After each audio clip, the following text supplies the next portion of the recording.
Hi, welcome to the Open Hearts Book Club. I'm your co-host Sadi. And I'm your co-host Steph. And this month, for our additional podcast for October, we read Vampires of El Norte by Isabel Canas. If you're not familiar with review episodes, if you're not familiar with this format, essentially what will happen is I'm going to do a quick summary of the novel in case you want to read it. Spoiler free. Spoiler free. And that is free for you. And then we're going to talk about our initial thoughts of what we felt about this book, and that's going to contain some spoilers. Yeah. And then Steph is going to do a beautiful synopsis of the novel in which we're going to go through the plot and then deep dive into more of those themes and analysis, and it's all such a good time. Sorry, I have hair stuck in my eye. Anyway, Yummy. Yes, that's exactly what we're doing. Yeah, it's me too. Okay, so we're going to get into it. So the premise of Vampires of El Norte is about our two protagonists, Nena and Nestor. Nena is the daughter of a rancher in Mexico. What's the time period for this?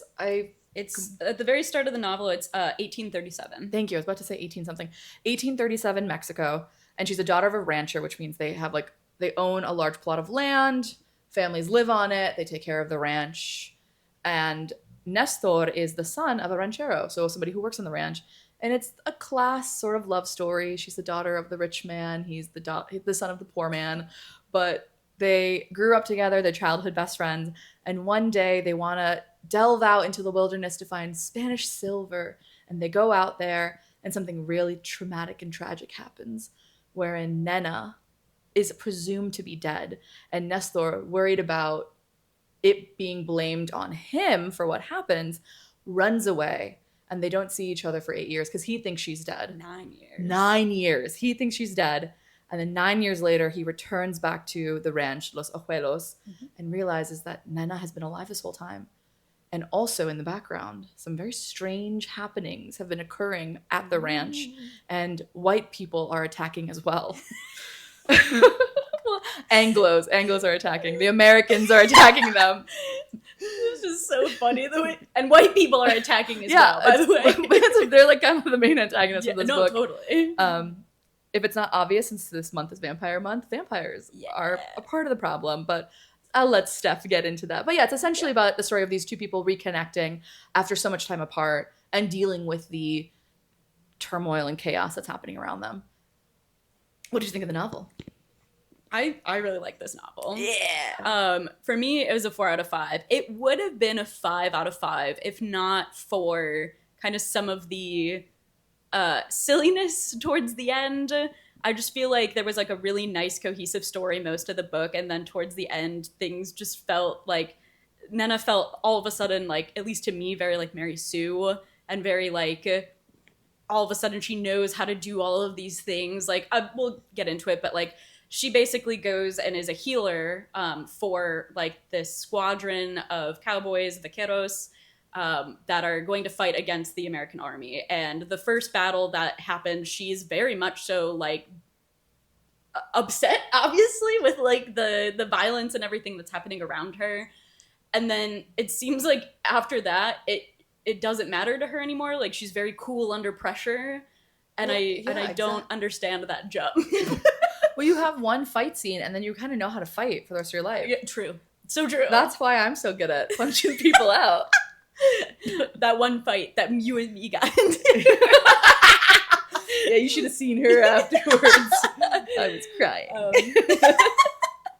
But I think, especially coming off of Lady for a Duke, I think one of the biggest praises that I had for this novel is that even though there's not a ton about the secondary characters, I did really care about them. Yes! There was like a lot of fun interactions between them that made it feel very like relatable and nice, and like I cared about what was happening to them throughout all of this. That's such a good point. I didn't even realize that, and I think that's a testament to this novel of I wasn't taken out of it by the fact that these secondary characters just felt like cardboard cutouts. You're right. They like we had talked about in Lady for a Duke, these guys feel really fleshed out. Yeah. And when Nena or Nestor like interacts with their friends, you feel the history that they have with each other. Absolutely. They're making like little inside jokes, or they're commenting on each other's behavior in a way that one feels natural, like how you would actually talk to your friends. Yes.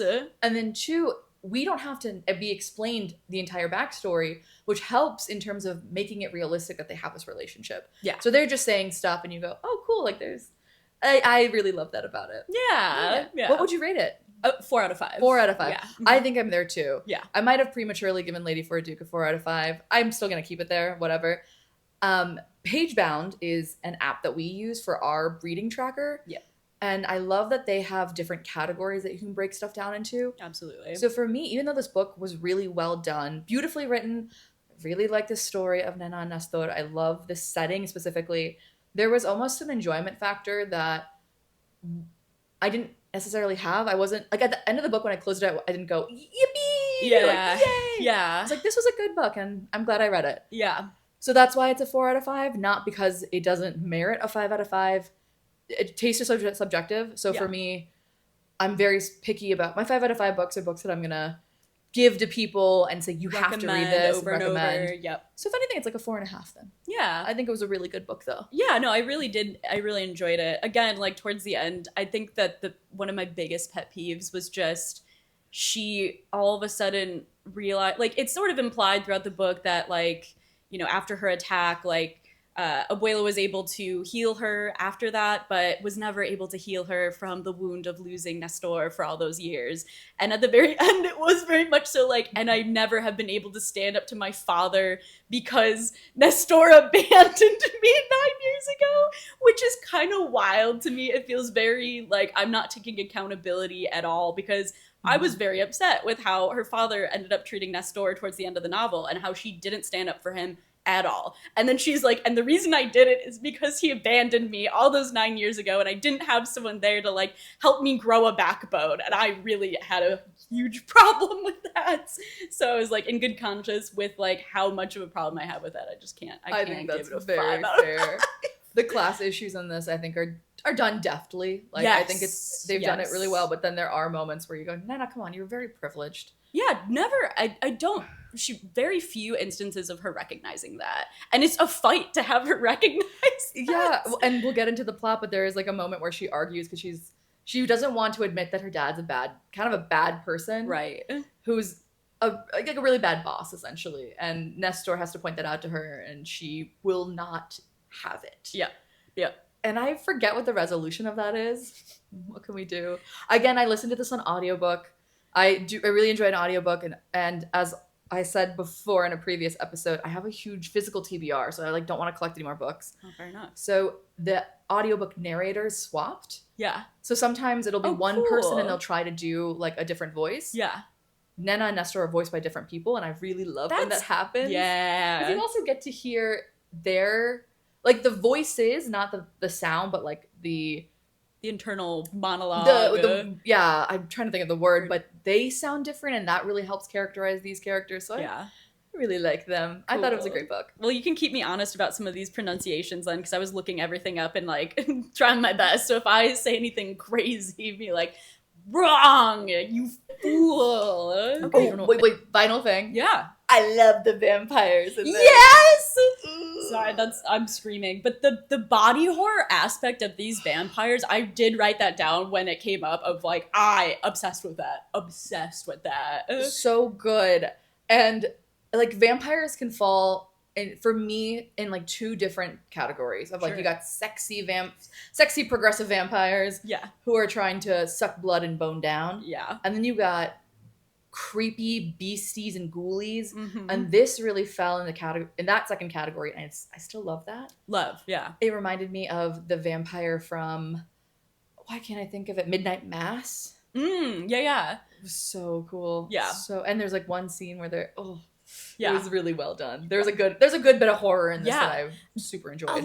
So I was looking up other people's reviews because I was just curious about what the general thoughts are on this book, and a lot of people I think came into this book expecting it to be more of a horror story, and we're kind of let down by the fact that there wasn't a whole lot of it. Like there was obviously bits and pieces, but they're like, yeah, it focused a lot more on Nena and Nestor, and it's like, well, yeah, it is a romance book still at the end of the day. Yeah. So I think coming into it being like it is a romance book teed it up maybe better for some people. I definitely think so. If I wanted to thinking it was horror, I think I agree. I would have been let down. Yeah. Knowing this is a romance novel / a horror novel, I think it was the perfect balance between those 2. I don't even think it's like advertised as like a horror novel. When you go to Goodreads and they have the different tags there, it's historical fiction and romance are the main ones that they put on Goodreads at That least. makes sense to me. Yeah. So yeah, But just it was good. You can read this and go to bed. You'll be fine. yeah, It's not that scary. Yeah. There's it's like a little perhaps gory or disturbing at some points, but not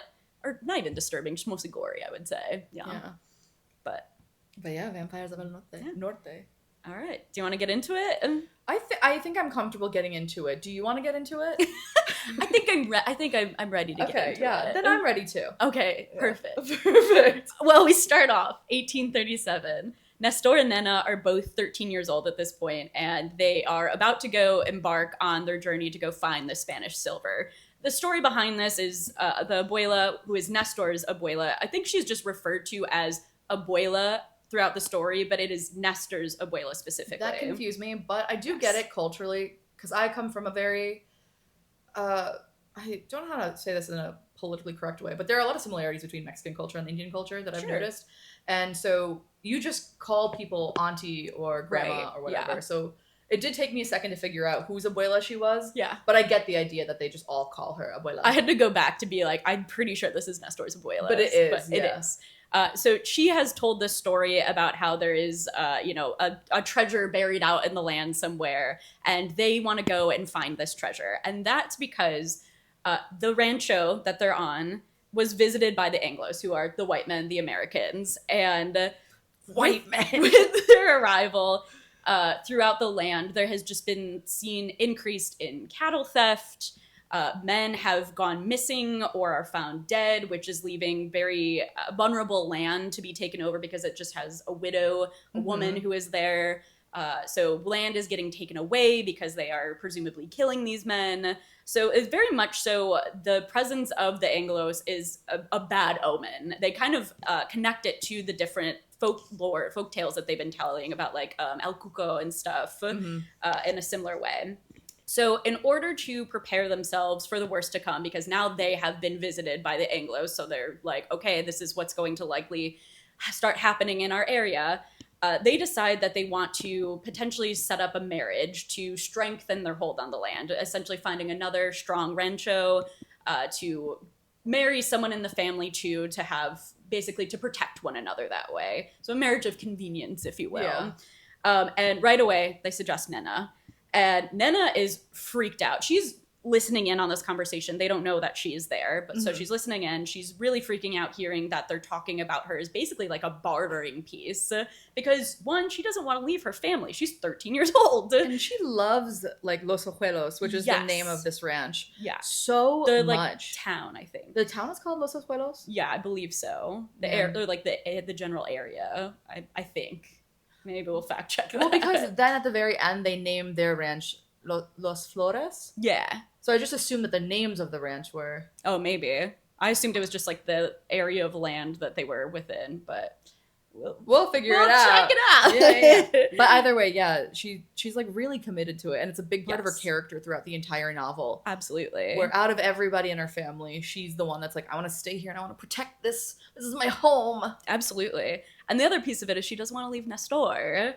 So in order to avoid this fate, they're trying to find this treasure because they also know, hey, if we have just money, we can hire people for protection rather than have to use Nena as a bartering piece. So they're going out, they're looking for this. Nestor is a vaquero, which is a cowboy, essentially. And through his work as a vaquero, he has heard an extended version of this folktale that his abuela has told, where the silver is buried is marked by these sort of glowing orbs. And he has seen one of these glowing orbs, so he knows where to look. So Nena has snuck out.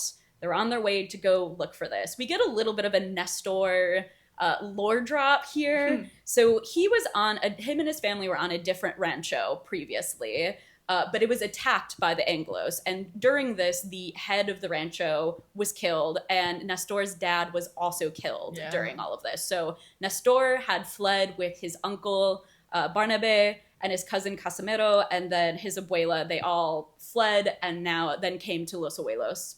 And have been working there since he was 8. So he's been feeling a little bit like a burden on his family, and his dream is to own his own piece of land, own his own rancho, so he can stop being a burden to his family. And during this, you know, he's envisioning that Nena is there with him as well. So we get that little bit of a lore drop. They find the place that Nestor is talking about. Before we go any further, I do think that the childhood romance is done well. Yeah. It's only maybe like a chapter that we get their childhood selves like having part of the plot. Yeah. That was a really poor way of saying that. Basically, we only have a chapter, one chapter of them being in childhood. Yeah. But that sort of like innocent love that they have for each other is so beautifully well done. And it sets you up for the rest of the novel because you don't see a lot of their initial relationship building. Right. We don't really know why they love each other, you know, going into it. Yeah. But because their chemistry, which sounds weird to say about a child, but like their chemistry as children was just so sweet and innocent and loving for each other. Yeah. That later in the book when they do reconnect, I'm not asking, okay, but why do they still like each other? I'm like, I get it. It makes sense. Like you had a history. Yeah. You're still those people. And it's very cheeky. It's almost like Nena teaches Nestor how to read and Nestor like leaves her little snacks by her window. Yeah.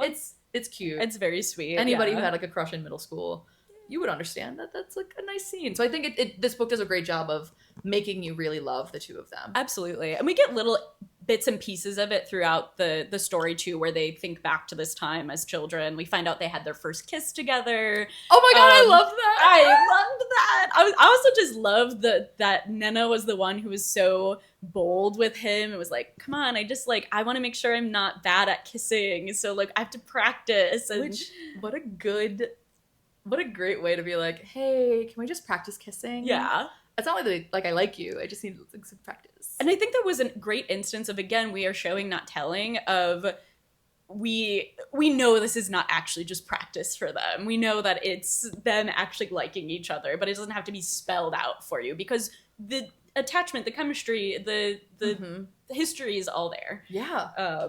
So yeah, have that. We find the spot that Nestor is talking about, and almost immediately, Nena gets attacked. Nestor. It's very fast. It's very I thought it was fast. going to slowly build up, but no, they get there. Oh, yeah. Nestor's looking at something, and she just gets... Yeah. And the way that this scene is described, too, is very much so Nestor is really excited about finding this, so he's kind of focused on that, whereas Nena is picking up that something is off about, like, it's very silent. There's no crickets, and she can kind of feel that something is wrong, and then she gets attacked. And Nestor...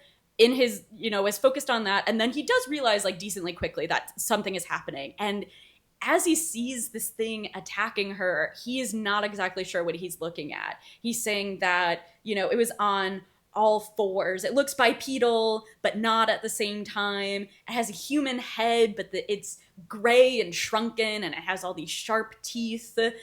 There's no eyes. There's like skin over the eye sockets. Awesome. And then bat-like. Yes, slits for nose. So very much so kind of human bat hybrid creature that is attacking her. I also am such a sucker for when a predator is nearby, everything goes silent. Yes. If you've ever been outside during an eclipse. If you've ever been outside. Hey, go touch some grass. I'm recommending it. But like outside during an eclipse, like all the birds stop. All the noise stops. And it's one of the eeriest. Absolutely. Ooh, I loved it. I like because it's often, again, like very much so described as bat-like, but the creature is almost within nature. Like the surrounding animals know this is a predator, this is a threat, we're going quiet. Even the crickets are like, okay, yeah, shut up. So this all happens. Nestor kills the monster. He's really struggling because he can't just go straight into attacking the monster because it's over Nena. So he doesn't want to hurt her, but he is able to finally lure the monster away. He kills the monster, but Nena's really badly wounded. Her neck is torn up, bleeding out.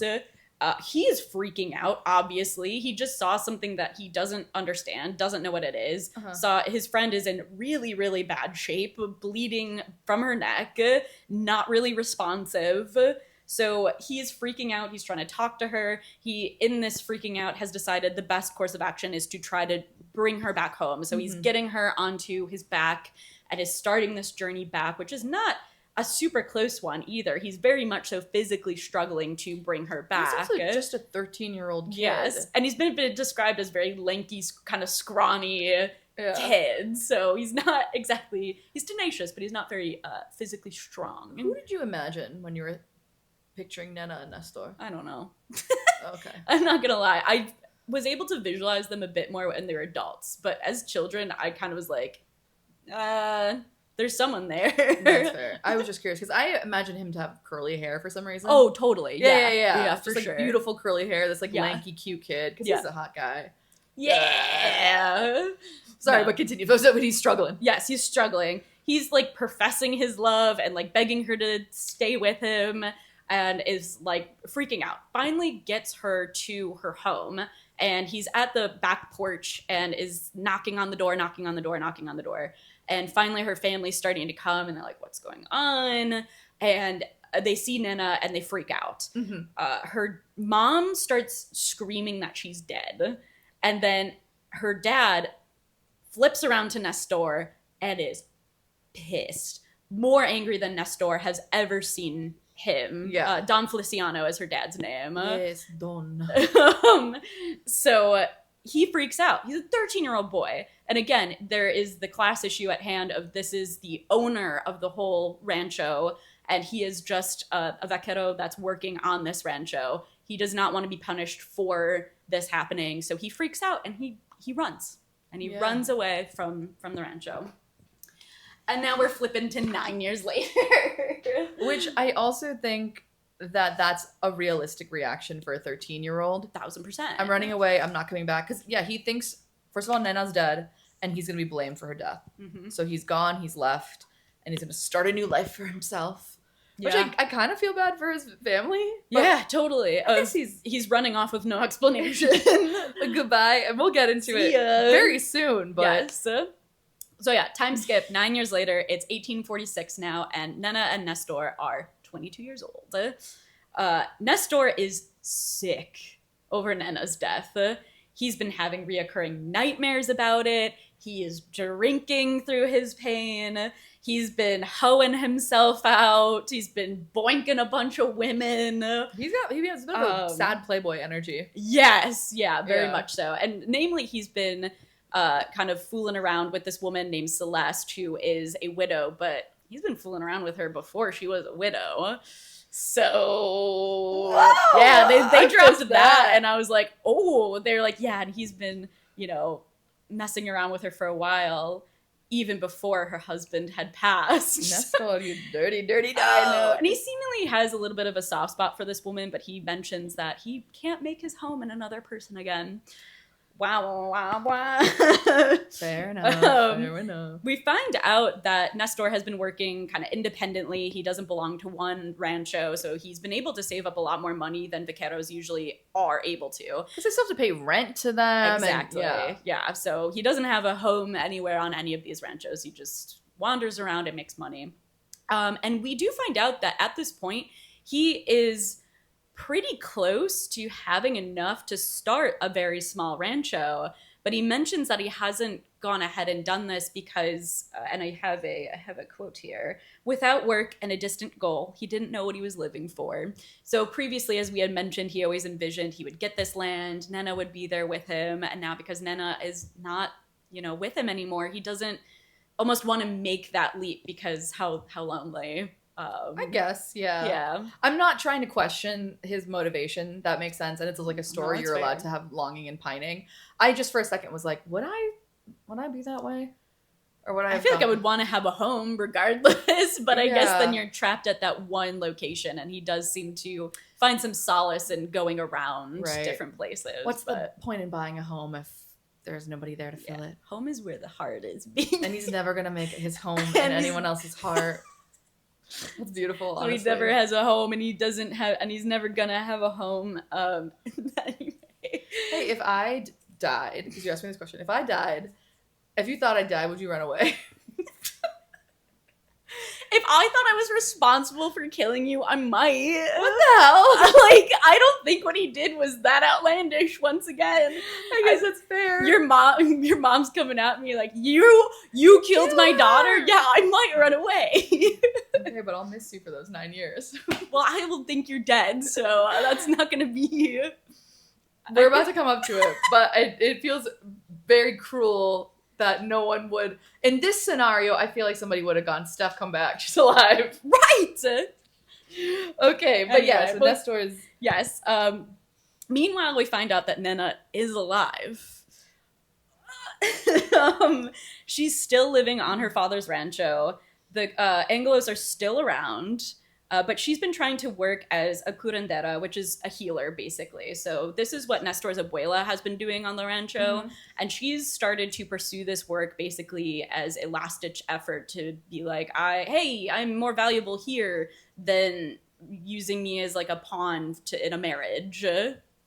On this first chapter of Nana's point of view, I immediately paused it and just wrote down, this is Steph's kind of person of like, a beautiful witchy herbalist with a connection to vampires. Yeah. And like panache. I'm like, this is exactly the kind of character Steph loves. 1,000%. It's very like up your vibe. And I really like that about Nana. She's in the garden with her rosemary, and I was like, yeah. She's out in the moonlight plucking turnips or whatever. I don't know what witches do. You tell me. They're digging up turnips for sure. So she's been training as a curandera, and she's been summoned to help a vaquero that has come down, that has been suffering from susto, which is a cultural ailment. It's from Latin America, and it's basically when you experience something so terrifying that your soul physically leaves your body, and you enter this sort of trance coma situation. That's such a good thing to know. I thought it just meant like a poison because they kept referring to as get the poison out of them. No, they think it's like a spiritual ailment, or that is the belief that it is a spiritual ailment. Yeah, of like how they go about curing it. Right. Exactly. Yeah. Exactly. So. A little bit of a cultural background for you, for those of you who didn't know what susto was, because I sure didn't. So there's that. And it's really important that Nena is able to heal this vaquero. His name is Ignacio, because, again, Abuela is the current curandera. That is who everyone trusts to be able to heal people. Nena hasn't really proven herself, and obviously on top of that all, she is the daughter of the owner of the rancho. So everyone also is recognizing this class difference, feels a little on edge a bit with her of, we need to treat her with respect, but I don't know that I believe in her. So it's really, really important so that the people of the rancho will trust her, but also, again, so she can prove herself to her dad as, I can actually do this. I can be a curandera. So she goes ahead and she is able to heal Ignacio. But the whole experience is weird. She notices that he has a strange wound on him. Yeah. And she says specifically, it's 6 fang marks that resemble a snake's bite, but the fangs are much wider than a snake's teeth. It looks like the wound she has on her neck. She at first is like, I don't recognize this. And then she goes, no, I do, because I have a very similar bite wound. On top of this, on her way there and on her way back, she senses that same feeling that she felt before, where everything is very still and tense, and nothing happens, but she's feeling that feeling as she goes there and as she goes back. I love this. I love her weird connection with them. Yeah. It's so fun where she's like, I feel it. Oh yeah, she can sense them, essentially. It fucking rocks. Doesn't know that, but yeah. No, but I just like, the author is so good at describing a feeling. So as I'm reading this book, I can start to feel that eerie, I feel like something is watching me, or I feel that there's a disturbance, but I can't pinpoint what it is, and then later can identify, everything is quiet. Like that, those feelings are just so well talked about in this novel. Absolutely. Yeah. Described very viscerally, which is awesome. We fast forward to the next morning, and after seeing Ignacio, Nena is, recounting the night that she was attacked, because we find out she doesn't remember it at all. And she's feeling frustrated by that because no one else will talk about the night. they basically have this belief that if you've survived something really bad, you don't talk about it because that invites it back. Yeah, basically. I was gonna say that makes sense. If having experienced it was enough to do this to you, why would you then bring a memory back that Totally. could do it again? Yeah, you're almost inviting that to come. Yeah, it very like it's superstitious, but in a way that makes very like a lot of sense. Yeah. Also, Nana's full name is Magdalena. Yes. Yeah. Yeah. Just thought that was a cute nickname. Yeah. I've never heard that one before. Me neither. Also, really love the name Magdalena. Magdalena's such a pretty Very name. cute. So no one really talks about it, and obviously Nestor left. So the only other person that really witnessed what happened to her isn't there to ask what happened to her. I love this book. Does she ever talk about why they think he left? No one says, oh, I think he left because No. they just like, yeah, and the night you came home bloodied, he also just up and left. No explanation, no answer for that. They're just like, he left. Well, once again, they don't talk about that night in general, what Yes, it's happened. true. So they don't mention that he Mhm. was there. But she remembers up until them going there. So she knows she was with him, and then she remembers waking up, Yes. and that's it. Yeah. So, unclear. We find out, well, yeah, once again, Nena is still being pressured to marry by her parents, even though she still doesn't want to be sent away. And she expresses that she especially doesn't want to be sent away because the only person she ever envisioned herself marrying was Nestor. And she can't envision herself marrying anyone else, which is really sad. Yeah. We do find out that she gets flirts here and there. People do flirt on her. People kiss her hand. Yeah. But none of it matches Nestor. Yeah. It doesn't bring about the same feeling as she had for Nestor. Whereas he's out here getting his dick wet. Yeah. Yes, he is. Which is fine. But again, she thinks he left. He thinks she's dead. So Yes. it kind of makes sense. Yeah, very fair, very fair. So Nena is getting ready to meet another marriage prospect when Don Severo, who is an owner of a neighboring rancho named Hacienda del Sol, comes riding in a hurry. And this is really significant because Hacienda del Sol is big enough that he has tons and tons and tons of people who could deliver a message for him. So the fact that he has ridden here himself is raising alarm bells. Mm-hmm. He's requesting to speak to Nena's father. And when he speaks with Nena's father, he reveals that the Yankees, once again, white men, are claiming that everything from the Nueces to the Rio Bravo is theirs. And Nena's father is very much so brushing this off of like, yeah, whatever, they're always saying this. And Don Severo is very serious because he goes, no, they've already taken Puerto Isabel. No, So they're Yankees. starting to actually take land, which is why this is actually very scary this time around. A quick pause. In the audiobook, I forget which narrator it is. I think it might be Nestor. But the Y sound sometimes comes out like a J sound. And that just might be like a pronunciation thing. But sometimes they were saying Janky. And I was like, oh, what's a junkie? And I was like, oh, it's just Yankees. Yeah. Yankee. A quick history drop here too. So this area was actually a disputed piece of land. So it was between the Nueces River was the Mexican border, and the Rio Grande was the Republic of Texas's claimed land. And this specific instance of taking Puerto Isabel was the major escalation that caused the Mexican-American War I was in about to 1846. I'm like, I believe that these are based on real conflicts with the Mexican-American War. Yes. Which is such a fun... No, it's not a fun time in history. It was a bad time in history. But a fun setting for a horror situation. Yeah, we are weaving in, again, the historical fiction elements into the horror elements of this book. And I think you did a really, really great job of doing that. Oh my god, yeah. So yeah, quick little history drop. But there's an army building, and it seems that the Yankees are gearing up to take this land by force. So to retaliate, they've decided to create a group, a squadron of all the different vaqueros from the surrounding ranchos to supplement the government forces so that they stand a chance against this opposing army because it's big. Hearing all of this, Nena is spurred into action. Again, she really, really cares about her family's land and she wants to protect it. So she is offering her services as a curandera, saying, bring me along, men are going to get hurt. Yeah. The Ignacio experiencing susto is not a one-off. This has also been going around in Los Abuelos. So Nena also specifically mentions that too, of, hey, like that's happening, but also when it comes to actual physical wounds, I can help with that too. Bring me with. Her dad's having none of this.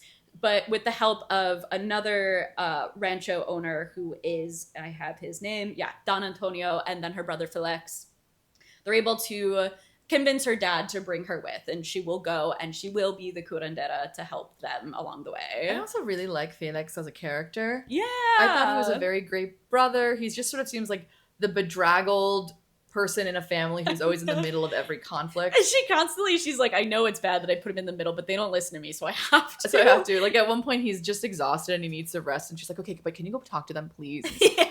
I don't want to do this right now. Yeah. And he feels, again, very realistic. Their interactions feel very lived in. Totally. The way she talks to him is how you would talk to your brother. And the way he Yeah. treats her is like, okay, I love you. You're my little sister. Yeah. Let's And do this. Felix is very much so described as a compassionate character. Like, the other vaqueros actually really like Felix, where they don't like Don Feliciano, her dad. Mm-hmm. They really do like him, see him as a leader.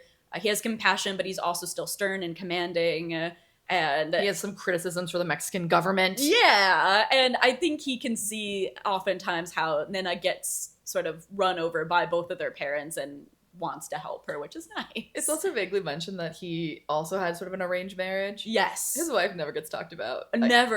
That I had to reread that because when they're first talking about, okay, we need to marry someone off, they're like, Felix.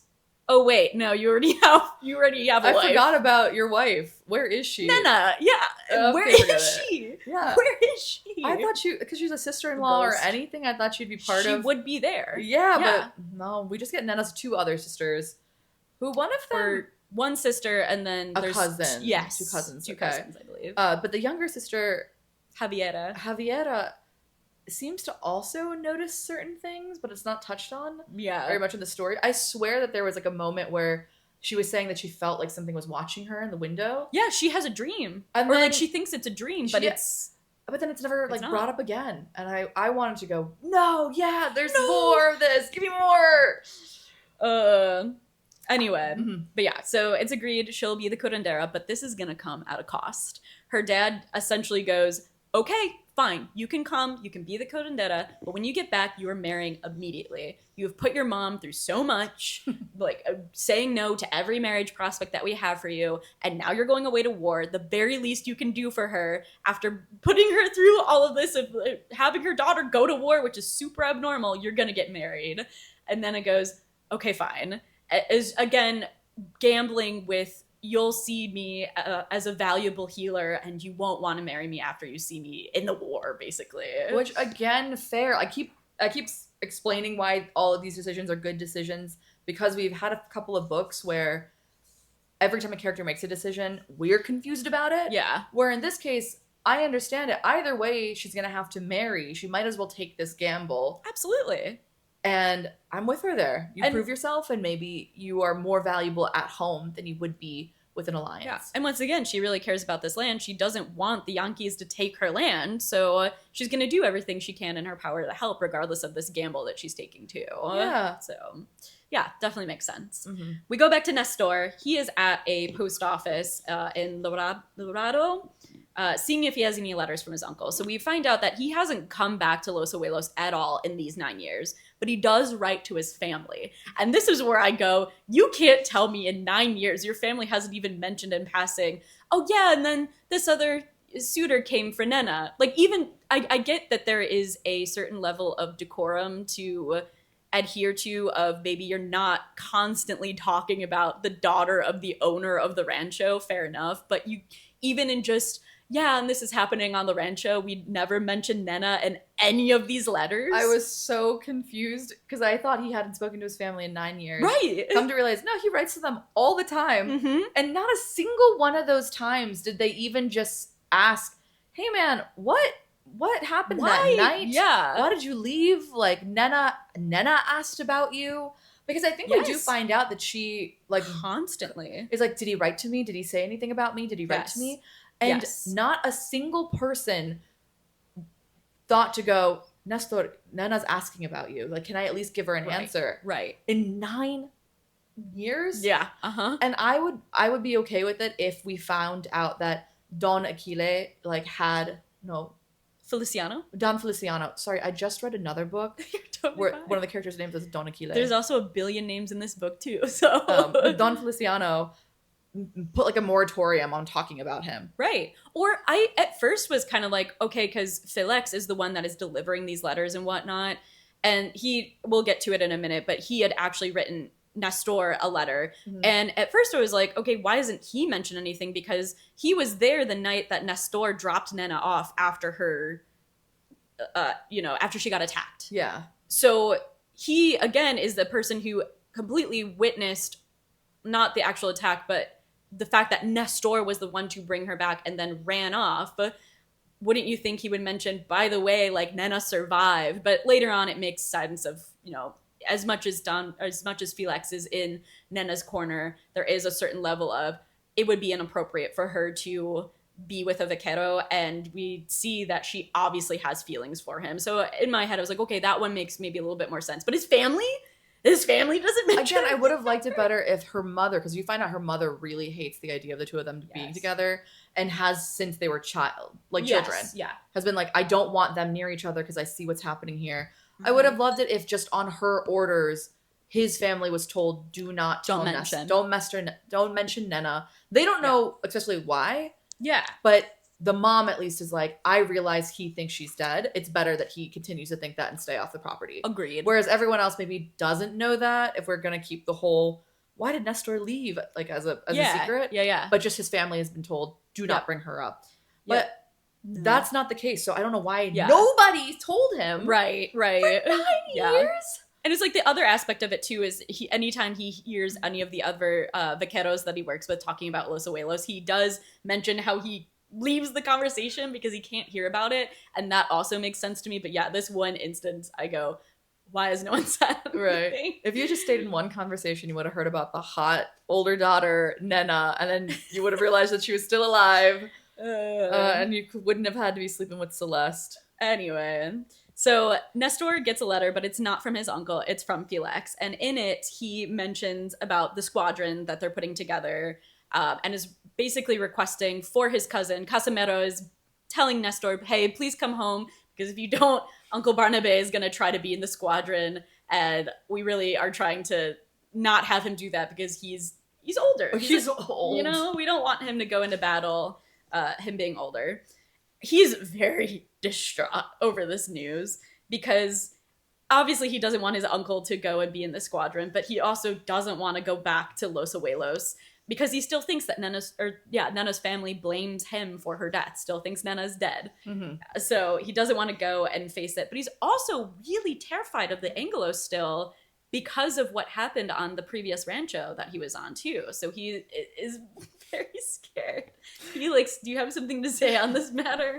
Yeah, so he ultimately decides he is going to go. And his one friend, who's named Beto, decides, I'm going to come with you, buddy. Beto is so fun. I love him. Maybe my favorite side character. And their friendship feels so lived in. Absolutely. They have such fun banter. This Beto, super fun. So cool. Yeah. What a great pal. Yeah. As you mentioned, very realistic friendship of they're ribbing each other, they're like whatever, but then when it does matter, he's stepping up and being like, yeah, totally, I've got family out that way. I'll ride with you. I might as well come with, buddy. Yeah. So they start making their way to Los Abuelos. There's very sweet reunion between Nestor, Casimiro, and Barnabe, and followed by a lot of excitement from the other vaqueros of Los Abuelos that Nestor's back. Like, the prodigal son has returned. They say that, especially. And I get the sense, because we don't know a lot about how they interacted with everybody else in their childhood, but I do get the sense that he was probably the most charming and fun kid on the block. I think they also mentioned he was, again, very scrawny and whatever, but he was very courageous, kind of crazy, always going after, like, the most unruly bulls and stallions and things like that. So it definitely makes sense that everyone's like, oh, he's back! But they love him. They were so happy he's home. Yeah. And then they go to his abuela, who was very, very angry at him for being away for all these 9 years. And you know what? If I was his abuela, I would be mad too. I'd be pissed. I think she, punches him. She's like, Yeah. how dare you? Yes. And again, it's cute. He's not expecting it, so his reflexes are off. Yeah. And they're like, oh, you've He's been just away like, too long. You yeah. forgot about this. Oh, what a cute family moment. Yeah.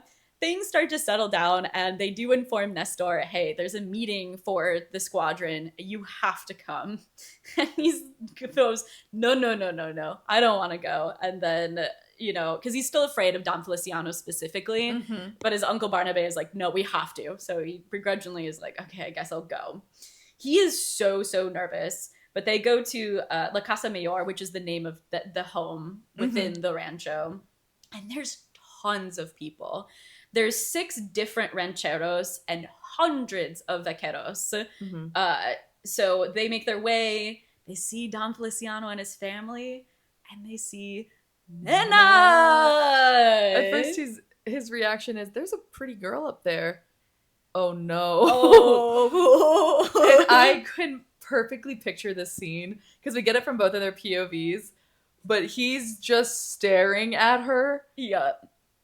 It's like the lady who's doing math problems of what's happening. What am I seeing? And she's doing double takes. Yeah. And she recognizes him immediately. And I really like this passage because she has this instance of, I always wondered if I ever saw him again, if I would recognize him because it's been 9 years. Yeah. And she goes, no, I immediately clocked that is Nestor. Mm-hmm. And she starts to walk over to him kind of like in awe that she's seeing him. And then her mom snaps her out of it, goes, absolutely not, girly. And then that's when Nena's anger starts to settle in instead. We see that Nestor is unwell. He walks all the way back home, promptly vomits, and then has a mentee bee over the fact that he hasn't returned home for 9 years under the impression that Nena is dead. And lo and behold, she's, in fact, very much alive. If that was me, I would have just thrown myself into a well. Oh yeah, I would have left immediately. 9 years I've wasted. I could have been here the whole time. Yeah. With my family and my abuela. I feel his pain in this moment of just regret and shame. Yep. And like wasted time. And yeah, Nena off to the side is fucking pissed. Yeah, so mad. And it's in part because Nestor's finally back, but it's not for her. Because again, she's under the impression that he left. And now, he's back because of the squadron, not for her. And this is the point where we find out that when he left, she had been obsessively asking about if anyone had heard from him, if he wrote for like a good year after he vanished. And to the point where people were getting upset. Specifically, there's a passage about Felix being like, hey, you're making this really difficult. The family is also very upset that he left. You can't be doing this. Like, that's not appropriate for you to be doing. He gets really mad at her. And even still, that doesn't stop her. What stops her is Abuela giving her a pitying look. I have qualms with this. You've already hurt your pride in asking for him again and again and again after a year. And he hasn't said anything. And people are getting mad at you for asking about him so obsessively. But the thing that does it for you is, Abuela pities me. Right. I don't understand that. It's one of those, I'm a strong, independent female character, so I don't accept pity. I don't take pity. Also, if it were from maybe anyone else, okay, but the fact that it's from Nestor's abuela, which, check yourself, is she not also upset that Nestor is gone? And wouldn't it be kind of comforting of, I feel pity for you because I feel pity for myself, of I also feel bereft that Nestor is not here. Why is this the nail in the coffin? I don't understand. Right. And I can't imagine that how do I put this better? Why is it her noticing Abuela pities her when I'm sure the entire ranch pities her? Right. I'm sure everybody around her is going, oh, poor girl. Yeah. I would have preferred if it was just Felix finally calling her out that made her stop. Because he's very sweet on her. He's a really nice brother. Right. So him getting angry with her is the thing that makes her go, okay, I really need to get my own life together. And she says that at one point in the book, that he almost always takes her side. So you would think that the times where he is not, that would impact her a bit more. Yeah. Because it does later on when he does it. But it's just it doesn't feel realistic. Not that every book has to Yeah. be, but like I feel like the more human response to this would, those emotions faded. I got tired. I couldn't Yeah. ask anymore. It made me feel sad every time to ask Right. and not have a response, so I just stopped. Yeah. Instead or of just, yeah. my hope ran out. You Yeah, know? my hope ran out. But very rarely do people have one instance that changes them like that. Yeah. So her getting a pitying look and then deciding, well, that's it. I'm never going to ask about him ever again. Yeah. I don't think is Yeah. my favorite, but it's not Yeah. enough of an issue No. that I can't look past, but it is I a small qualm. do think the bigger issue I have with Nena's character, though, is she does feel kind of inconsistent. When it comes to Nestor, she's very obstinate. She doesn't listen. She doesn't really listen to her dad, or she tries not to. Like, she does listen to her dad, but she also is very much so, again, like going back to the marriage thing of, I don't want to get married to someone, I don't want to get married to someone, I don't want to get married to someone, is obstinate in that way. But then when it really matters, she isn't obstinate. The characterization, I understand what you're talking about, because earlier we had that scene where she is overhearing her father and the other Dawn talk to each other, and she chimes in saying, oh, I could help out. Yes. So that's a moment where she's showing independence and is kind of breaking out of the role that her father wants to be in. So we get those characterizations, but then later in the story there's a moment where she has a chance to speak out against her father and she doesn't take it. I would have, if it was me, in every one of those moments where she's being obstinate, it's using Felix as an intermediary. Yeah. So that one at the very end, when we have that scene, it's not just that, oh, I couldn't stand up because Nestor broke my heart. Yeah. It's, I don't have my spokesperson who's always speaking for me. I have to do this one on my own. Yep. And I don't know how to do that. Yep. That feels a little bit more in line with her. But I see what you're saying. Like there's a mismatch in terms of how she's characterized in certain scenes versus others. Yeah. Yeah. Mm-hmm. Yeah, and we can get more into that as that comes up, but just one of the qualms that I had. We fast forward to after the meeting, and Nena is trying to convince herself that even though it's life-altering that Nestor has come here, it changes nothing for her. She needs to just focus on getting ready to, like, go off to war. And then Nestor shows up at their door asking for her. And she gets up, and she goes to the door, and she shuts that shit in his face. And I felt so vindicated in that moment. I love that scene. Yeah. I'll pause. I don't want to get into it just yet, because I think that her anger is completely justified right now, because she does not understand that Nestor has thought that she was dead all these years. Mm-hmm. I do have a slight problem with her continuing to be pissed when he finally confesses, hey, I left because I thought you were dead, and she has no sympathy for that.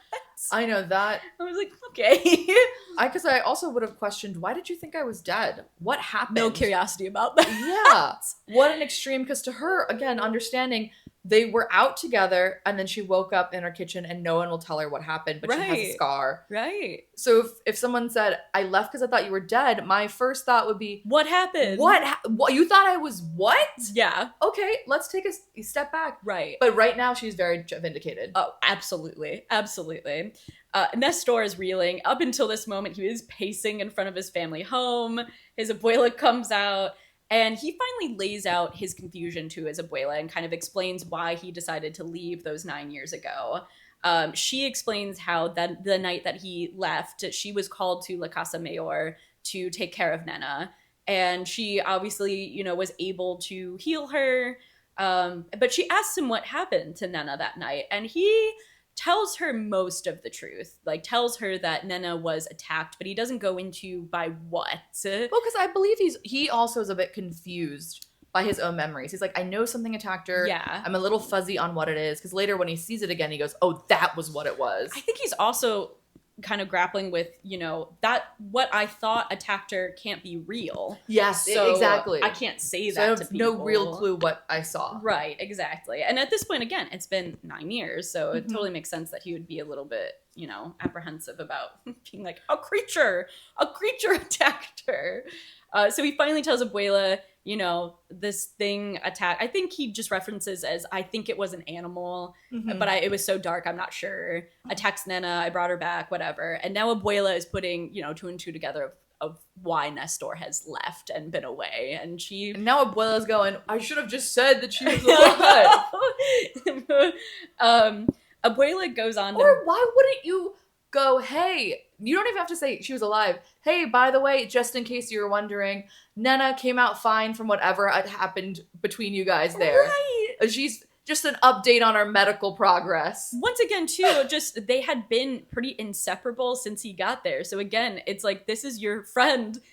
Don't, like, obviously I'm going to pass along information about her, or just even, again, little small things. Yeah. Good God, man. No. It's weak, but I get it for the story purposes. Yeah, whatever. Abuela mentions the outbreak of Susto that's been going around and how she believes that that's what Nena was afflicted with that night. Mm-hmm. And she says how she was able to cure her of Susto, but she's never been able to cure her spirit from losing Nestor. And Nestor is now facing the gravity of the fact that, Nena believes he just abandoned her for 9 years. When we talk about, it's not just the metaphor of her spirit has been broken by him. It's almost like a spiritual roadblock and is inhibiting her Stunting own her. abilities To heal. So when she's getting rid of the susto on Ignacio, there is a moment where she's not sure if she can make it because there is sort of like an internal blockage. Yeah. Mm-hmm. And that's Nestor's fault. And that's all Nestor's fault. And that's all Nestor's fault. Beto and Casimiro rejoin Nestor and Abuela, and they reveal that their job is going to be looking out for Nena when the squadron departs. Beto is also a little schemer. Like, we talked about Lady Marley and Lady for a Duke, but Beto knows something's happening. Yeah. I guess if you're... Okay, Nestor sometimes says Nena's name in his sleep. Yeah. Beto's a good friend. He never brings it up, but he's like, hey, man. He's clocking it. I know that there's something weird between you two of you. I like to imagine that he volunteered them immediately. So it actually comes out that Felix was responsible for choosing them. But yeah, no, I totally... I know that that's not what happens here, but I like to imagine Beto... I mean, he's done other things throughout the story, too, to be like, I'm pushing them together, or like, I'm no kids. sowing the seed. Yeah. He's building their ship. So they've been tasked with their protection, and Nestor goes, what the hell are you talking about? Why is Nena coming with us to war? And they go, because she's gonna be the curandera. So he's really conflicted because obviously he doesn't want anything to happen to Nena, but also this is kind of the perfect opening for him to try to talk to her again. Yeah. Of being charged with her protection. Also, quick aside, I want to mention that Beto is mixed. And he looks very white. It confused me for a second because they talk about his blue eyes. Right. And I think somebody refers to him as an Anglo. Yeah, people are like, why'd you bring an Anglo with you when they first show up to Los Huelos? And he's not. No, he's just mixed race. Give him a break. He's just white passing. Yeah. But they do speak English to each other sometimes. And they don't want people to know what they're saying. Yeah. Mm-hmm. And we find out later on, too, that the reason that Nestor knows this is because he did occasionally trade with the Anglos that he came across. Traitor. Yeah, literally.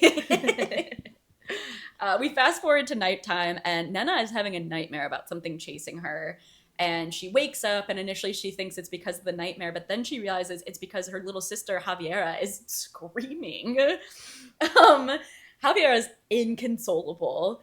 And then she goes on to unknowingly describe what attacked Nena. Like, she's saying, I saw this, everyone's being very much so, oh, it's just a dream, you're okay, everything's okay. Nena, though, has clocked that Javiera's dog Pollo is hackles raised, barking at the window, windows wide open. They do mention that they usually leave the window cracked a little bit to let in some of the air and whatnot, but they don't leave it that open. So, creepy. The vampires can open windows. They're really... They don't need to be invited in this book. But there is some fun vampire lore in this. Where totally. My gripe with Bride is how poor the vampire canon in that novel is. Yeah. The vampires in this are perfect. So good. Yeah. So and we good. don't really need a lot of explanation about their lore. It's just, again, it's sort of, we're being shown what the lore is. It's not being explained to us. I love that there wasn't a random medicine woman who shows up and goes, these are the vampires and this is what they do. And we have an info dump. It's just the only thing we know about them is what Nena and Nestor experienced. Yep. And that's enough for me. And that adds to the horror of it. Yes. Because we're also figuring out things with them too. Mhm. I like Love. that not knowing as well. Next morning we start our journey to Matamoros, which is where they're going to meet up with the Mexican army. It's a 9-day ride away, so it's a little bit of a journey. The vibes, not good. Nena's dad is very much so trying to be assuring and kind of overconfident almost to somewhat, I guess, instill confidence in everyone else, but everyone else is just going, okay, whatever, man. The vaqueros are nervous and kind of angry because some of them have signed up for this, where others of them are basically, they had no choice. Their rancheros commanded them to do this, and they're leaving behind families that they didn't want to leave behind, but they had no choice other than to do so because they're being conscripted. And if you think about it, it's similar to that, like a duke or a viscount situation where the Spanish monarchy gave her great-grandfather a plot of land. Yep. So now they are essentially, again, glorified landlords. The people, the vaqueros who like live on that land, have to pay rent to them, have to work on the farm. Yep. And if you could probably say no, but then that could lose your privileges. Yep. Could get you kicked off. Mm-hmm. You might get an increase. It's not a great time. Nope. So there's no real option here for them. No, yeah, they really did have to just go. Super bleak stories are going around. They're talking about the cysto outbreak. They're theorizing about the Yankees, basically saying, I think they're poisoning the streams. I heard they set rabid dogs on the ranchos in Puerto Isabel. They're talking about them potentially having a new weapon that can both maul and poison their enemies. And again, we as the readers kind of have this background knowledge of, maybe this likely has to do with the vampires going around and doing this. Mm-hmm. So we have that. Beto, Casimiro, and Nestor have all been taking turns watching Nena. She's civil with Casimiro and Beto. She kind of says, Casimiro knows his place, doesn't really talk to her, is a little bit more silent, very proper with her. Beto's a little bit more relaxed. He's still maintaining a certain level of decorum of he's not getting like raunchy and raucous with her like he would with the other vaqueros, but he's a lot more chatty, and she seems to like that. Nestor, she's completely ignoring him. Any instance of him trying to talk to her, she just doesn't even say anything in response. Good for her. Good for her. But she overhears Beto around the campfire one night as he is talking to the vaqueros, and he is just spinning all these tales about Nestor and their travels together, because, when Nestor went off and was his own independent vaquero, him and Beto kind of came together pretty early on, so they've been traveling together for quite a while. And we get this understanding that vaquero stories are supposed to be over-exaggerated, tall, audacious tales. Yes. But the things that she's hearing about him are not painting a nice picture for her. And to add to it too, so yeah, the one story that she's overhearing him tell is about how Nestor has been going around with all these different ladies and how he's such a ladies' man and like charming and can get whoever he wants. He's a dangerous playboy. And again, she's like, well, whatever. These are like tall, fanciful tales. And then Casimiro kind of looks over, sees her listening in, and is like, no, they're true. Like, is very much so like, oh yeah. I heard that too. Yeah, and I know a lot of people who can corroborate this specific thing. Trying to make it known that maybe there's like a little bit of fancifulness, but what's being said is true. This is who this guy is. Yeah. I loved this passage. There's a lot going on in this story, and we don't get a lot of these small snippets, but I think the amount that we do get, once again, really adds to I care about Casimiro, I care about Beto. I think it's so funny that they all have this weird relationship with one another, and it feels realistic. Like if you were with your buddies and you knew maybe two of them were fighting and they were dating, you might rib them a little bit. You might be a bit of a stirrer. Like, I don't know. That just felt so realistic to me. It was a humorous scene. Oh my gosh, yeah. And once again, we're really seeing the bond between, Casimiro and Nestor and Beto. The blooming friendship between Beto and Casimiro, and how, even though Casimiro knows his place with Nena, he doesn't mean that he's not gonna subtly rib her when he can. I love it. And I think that sometimes for me, these little side stories, I'm like, okay, whatever. But I liked this. I didn't feel like it didn't add to the story, because it did. It added to the characters' relationships with one another. Exactly. It's doing two things at once. We're getting fun character development. Yeah. We're seeing like a goofy glimpse of them. But it's Yep. also pushing the plot along, because later they do have an argument based on these tall tales. Yes. Whereas sometimes with other stories, it almost feels as though we're taking a break in the story, Yeah. so that we can have We're shoehorning this in. a cute little bonding moment. Yeah. Bride last episode, they had a birthday party for her, and it was just there to go, isn't this a fun, cute, found family moment? Right. And I also wasn't revved to like them, but it didn't do the two things it has to. Right. Which is also push the plot along. Exactly. So they are continuing to chug along. They are a day out from Matamoros now. I also like this too, that we see, okay, they've had like a couple days on the road, but we are not. No progress has been made. Yeah. We don't have to see the entirety of this journey along. They're a day out. Anxiety is very high, obviously. Nena's father and Don Antonio have ridden ahead to meet with the military generals to kind of start talking strategy. And now Nestor is on duty to watch Nena. So it's sort of a perfect storm of everyone's anxious and within the squadron. Nena's father's away. And now to top it all off, Nestor is the one that is on duty to watch her. Again, Nestor has been desperately trying to make small talk with Nena this entire time. And she hasn't been He having talks about the weather any to of her. it. Yeah, he's like, I'm trying to take a page out of Beto's book and like, talk about these innocuous things because he says that they're good for conversation starters, and she's just not taking the bait at all. And we find out that in part she is, obviously she is angry because of his abandonment, but she's also getting more angry because he is mentioning these innocuous things and he's never mentioning how he's left her. And that makes her feel like he doesn't understand or care about the impact on him leaving has had on her. I'm like, if you're gonna talk to me, it better not be about the fucking weather. Absolutely. Why are you talking to me about this? And I too was getting frustrated with him before the scene where I'm like, couldn't you just tell her? Right. Can't you just say go, something? Hey, I thought you were dead. I'm really sorry that I left. I think he's trying to work up to that, but I also was very much so like, what are you doing right now? So right now, Nena, he's trailing along after her. She's really frustrated. She's kind of at a breaking point and she needs to go get water from the river. So she is going to fetch this water. She's pacing ahead of Nestor because she doesn't want to be even anywhere near him.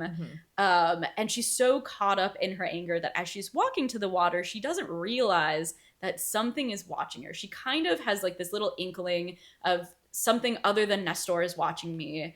But she's not really paying attention to it because she's so wrapped up in her anger. And then she stumbles upon a dead bull. Ooh. And the bull is freshly dead because there's a fresh wound on its throat. But it looks like it's been starving. It's emaciated. It's really almost kind of dried out. It's she been slurped up. Yeah, it's very like bony. Mm-hmm. But then she realizes it has Hacienda del Sol's brand on it. So she clocks that it's a bull that's been traveling along with the squadron, not a bull that's just been roaming, the land. Freely across, Yeah, and has just not had food. Obviously, very strange.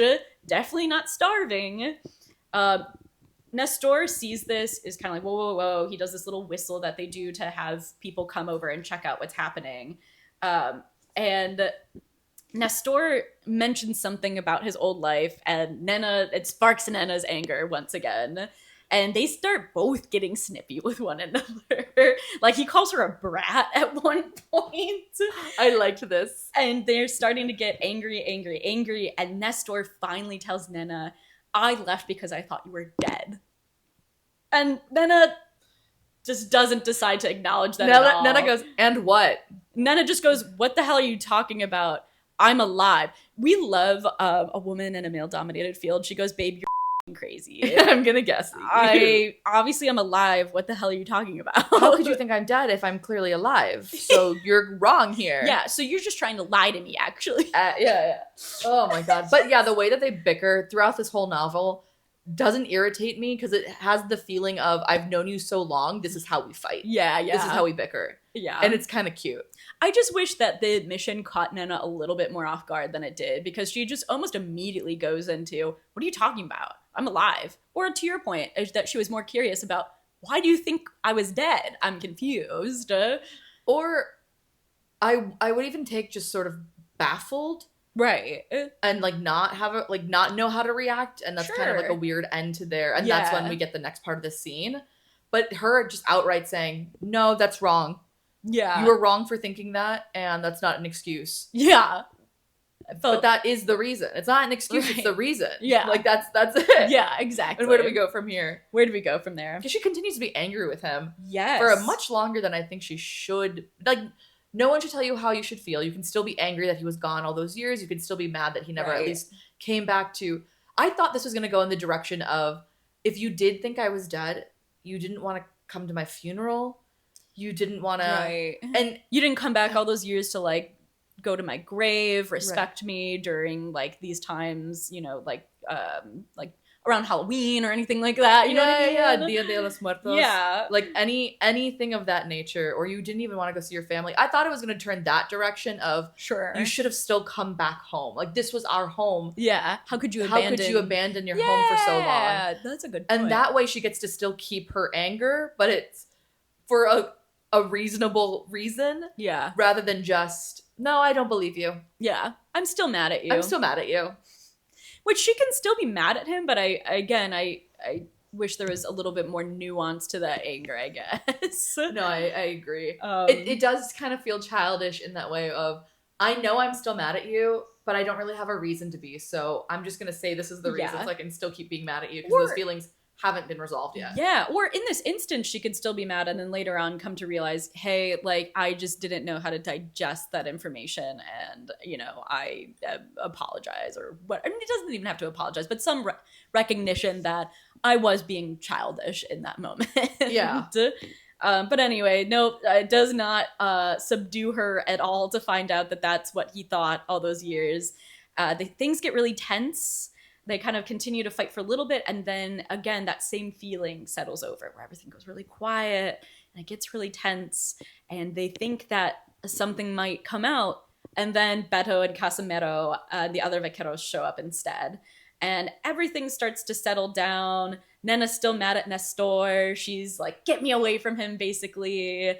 Beto goes, hey, like, why don't I go get the water for you? And, you know, you can still go back with Nestor and Casimiro to the He's camp. doing his best to wingman this guy. Yeah, because she's like, Nestor, like, get away from me. Like, Casimiro, take me back to the camp. So this way, okay, maybe Casimiro is the one that's going to take over watch, but Nestor is still going back with her, what have you. He definitely, I figured if it's this scene or a later one, where he gives Nestor almost like a look of, how did you mess this up? Yeah, he does it here. As he's grabbing the jug from her to go to the river, he gives him a look like, what happened? What did you do? In the 5 minutes you guys were away, how did you screw this up so bad? He's the only reasonable one in this whole book. I love him. Everyone's beginning to relax. They're going back to camp, and then they hear a scream. And it's like a guttural scream, and then it goes silent.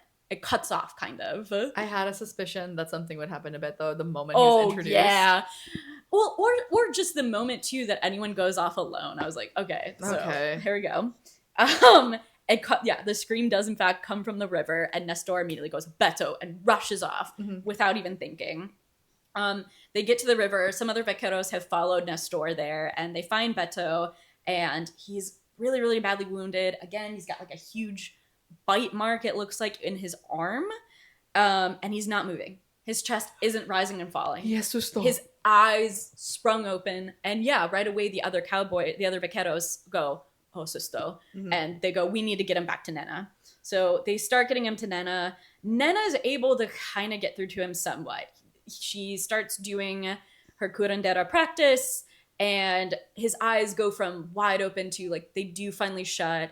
And I believe his chest is starting to rise and fall, but it's very slow. It's very shallow still. Mhm. So she's getting frustrated and she goes, okay, I need to bring him to my tent. I'm getting distracted by everything else going on. Remember, she's not at full power. Yeah. So she brings him back to the tent where she can work more privately. And she is eventually able to get him fully back. And she's really excited about this because she thinks, okay, the other people that I've healed from Susto, none of them remember either what happened. But because we got him to him so quickly, maybe he will. He doesn't, unfortunately. Which I think is a fun side effect of a vampire attack. Yeah, a little bit of amnesia. Yeah. Which helps with the myth of it. Like, if this is a predator that's out in the wild. Right. And it makes it harder for people to identify, too. Yeah. Like, we can't be like... What a cool mechanism. Yeah. Ooh, good for them.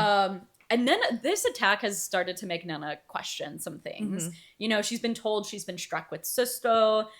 They had speculated that maybe she was struck with some sort of venom by some sort of bat, but none of it makes sense. And now seeing the bowl and then everything that happened to Beto, she kind of goes, okay, I think these two things might be connected. But yeah, she doesn't really, she can't really parse anything out based on that. But she's starting to recognize, okay, something weird is happening. And I think it's beyond just the Susto outbreak. And she impresses everybody. Yeah, she's really starting to prove herself as a curandera, with her abilities to actually heal people and whatnot. They make it to Matamoros, and now we're on our way to Palo Alto, and that is where the battle is taking place. They're fighting the tech bros. And when they get there, they're in the thick of the battle now, like I said. It felt so fast when they get into battle. Fast. Which is fair. We don't have to hear about all the preparations and stuff, but we're in it. And I kind of like that it was sudden because we do go from like, okay, we're just kind of journeying, some weird things are happening, but there hasn't been a real threat of danger just yet. And now it's like immediate. And I think it makes her being scared all that more realistic too, of like, oh, this hasn't been that bad. And like, I just healed someone and like maybe feeling a little overconfident. And now she's realizing, oh my God, like everything's happening around me. It's a good writing choice because that way we're also just as jarred as she is. You're putting your reader in the mindset of your character. It's very smart. Good for you, Isabel. Yeah. So yeah, in the thick of the battle now, Nina is scattered. She is scared. She is working with another older curandera who's trying to keep her focused. But there's cannons going off. There's guns going off. She keeps talking about, like the smell and taste of like gunpowder in the air and whatnot.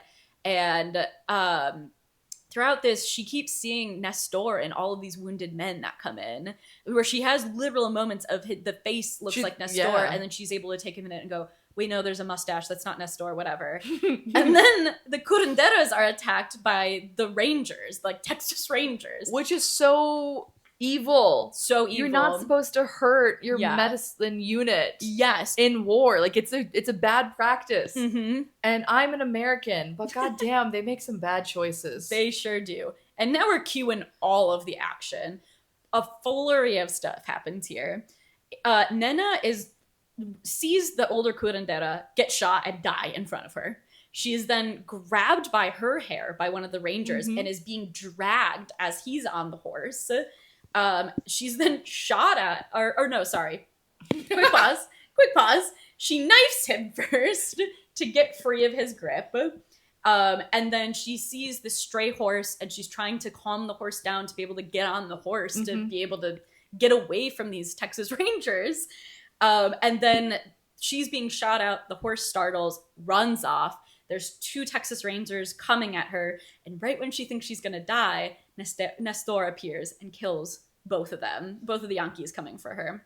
He's such an action hero. He really is. I got a bit of a crush on him. I'm not going to lie. Oh my God. Yeah, absolutely. Like, outside of like how hot they describe him, I'm like, yeah, he's protecting her. He's smoking hot. He grabs Nena, puts her on his horse, tells her to ride west. Nena goes, absolutely not, begging him to come with her. Because, again, she's scared, and also her alone, riding off alone, unthinkable. He starts to run off from her, and she initially thinks that he's going to stay in battle, but then it's just he finds another horse, and they do start to ride out of the battle. And as they ride away, they see the creatures that attacked Nena, like, feasting on the dead in the battlefield. Okay. as if that wasn't traumatic enough, they're now riding through Resaca? I didn't write the pronunciation for this one. I apologize. You can berate me in the comments. It's allowed. But it's basically a swamp. Oh, okay. And they're being pursued by the rangers, and the water as they're going through the swamp is rising and rising around them. And Nena's freaking out, and especially freaking out because she realizes at one point that there's no ground beneath her horse anymore. Like the horse is fully swimming through this as they're being pursued by these rangers, as they saw the creatures that attacked her. And she is absolutely panicking. But Nestor is trying to talk to her to calm her down. I think kind of grabs onto Luna's saddle at one point to like help push them through. And they eventually do make it out. At this point, too, Nena sees these creatures, but she doesn't make the connection that that's what's given. But Nestor sees them, and he's like, that's what got you. Yes, yeah, Nena, it unravels after seeing what she did. And she has this huge realization of, I thought I was going to come and be this help and prove to my dad that I was just like a great curandera and a great help, and I completely failed. I bungled this, which is not her fault. No. They were getting attacked at. She was doing the best she could. And again, I think this is so... I like this. I don't want someone who immediately knows what to do when you have never been in this situation. I think this was really humanizing. And once again, I think this was really realistic. Of, yes, she has been practicing as a curandera. She knows what she's doing, but she has never had to practice this under pressure. In a battlefield, she has never had to see people around her really dying, at least in this way. So it makes complete sense that she feels this way. And to me, it doesn't make her feel like any less of like a badass character, that she's having this vulnerable moment of insecurity. And like realizing, oh my God, I failed so miserably at this. No, I love that moment. Also, at this point, too, once again, I'm invested in the other characters. I'm like, is Beto okay? Is Casimiro okay? I was so worried about Beto. I really wanted to know what happened to him in that moment. He just got attacked recently, and he's going into battle, and it's way worse than they ever thought. This. But I do appreciate that Nestor is very like, are you okay? How are we doing? Like, a little bit more versed with having to deal with some of this stuff too, so it makes sense why he's a little bit more calm and more so focused on making sure she's okay. So they start talking about seeing the vampires, and Nestor mentions that he's known of their existence because of what happened to Nena those 9 years ago. And Nena seems to be finally believing him that he did in fact think she was dead. And puts together that these vampires are what's causing the weird things to happen, like the Susto outbreak. So she is, now having seen them being like, okay, well, we can't deny this now. And we have to go back. Like, we have to go home. This is what's happening on the ranch. I do want to talk about this because she has this moment of feeling really, really torn of, I shouldn't have left. I should have gone back and protected my family. But also I made a commitment to like protect the vaqueros that are out on the battlefield. And now I'm abandoning them. Like, which is right? And she decides, no, I should return to Los Abuelos. I have this knowledge now of what's causing the Susto outbreak. They need to know. I think it makes sense for her character because of how much she cares about Los Abuelos. But it does feel bizarre to me that she's like, this is the only right path forward. As if like, the people, like she just saw how badly wounded all these people were getting, and she just goes, I don't care about that. Actually, I need to go back home to Los Abuelos. We don't have to say why you become a doctor. This is going to make sense in a second. Like, your motivations are your own. For Nena, it feels like being a curandera is more about how do I get a way to stay home and not about the healing and saving people's lives aspect. Absolutely. That's not to say that she doesn't care about saving someone's life, but this to me was a moment where you can see that. Her real motivation is doing whatever it takes to protect home. And I'm imagining there's very few jobs for a woman on the ranch. So this is what she picked to do that felt the best way to keep her at home. Totally. But if she was like a healer, if the ethos of it was like, I want to save lives, so this happened to me when I was younger, and now I want to make sure it doesn't happen to other people, she should go back. Right. Absolutely. Anyway. And Nestor tries to convince her, like, we would be deserters. Yeah. We have to go back and report. Good. Not good. And she goes, okay, then you head back and I'll go alone. Yeah. obviously he's not leaving her alone. Which felt that was another moment with Nena where I'm like, I get it, you're a strong, independent woman, but if you were a smarter character, you would have said, okay, no, we have to go together. Also, so much bluster when moments ago he had told you to fuck off by yourself and you went, no, please come with me. Yeah.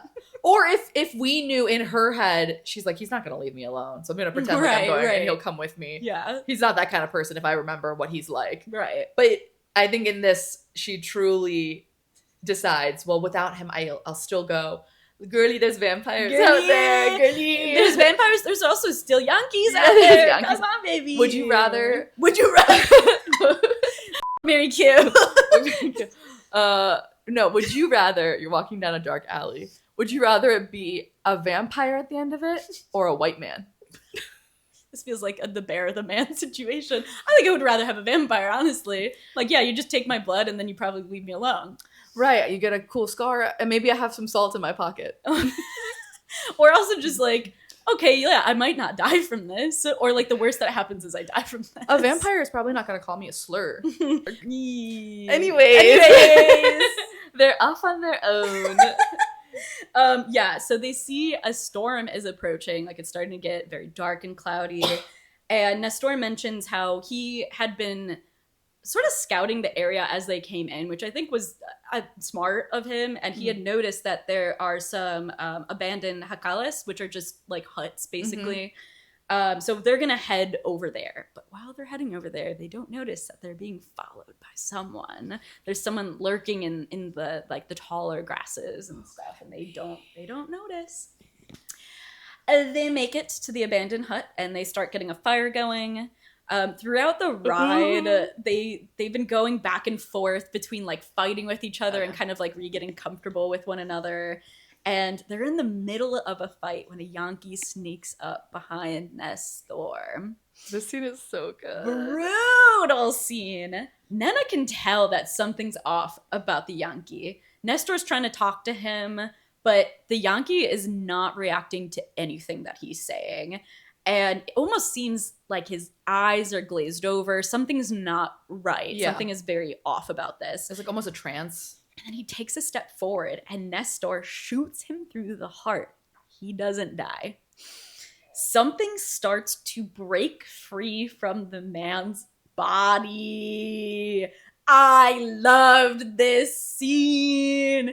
Again, horrifying take on vampires here. Incredible body horror moment. I also love this idea of like incubation rather than a turning. Okay. There is a game, I forget the title of it, but it's of the Dark Anthology series. Okay. So it's like Until Dawn was the first one, and then they started a whole series. And spoiler alert for this game, which Ashley Tisdale does a mocap for, and she's great in it. Even though terrible politics. Screw you, Ashley Tisdale. Oh, f you, Allie. Yeah. Allie Tisdale? Allie Tisdale and Ashley Tisdale. F you guys. But in the game, you're in these caves in Iraq. Okay. And you think that there's like some monster down there that's following them. And initially you think it's a vampire horror. Gotcha. But you find out it's actually aliens, like creepy alien. And this is like the same kind of vampire that is. It's like alien body horror. Yeah, I thought of the Alien movie immediately when this was happening. I was like, oh my gosh, this is so cool. When vampires are predatory creatures, they do have sort of an alien quality to it. And it's so good. Yeah, no, I love this. We also start to explore like the vampire connection to Yankees. I thought something interesting that happened is like we've obviously seen several people from Los Abuelos get bitten by vampires, and they have, you know, their moment of like the trance, the kind of coma they go into initially, but they don't have this incubation happen.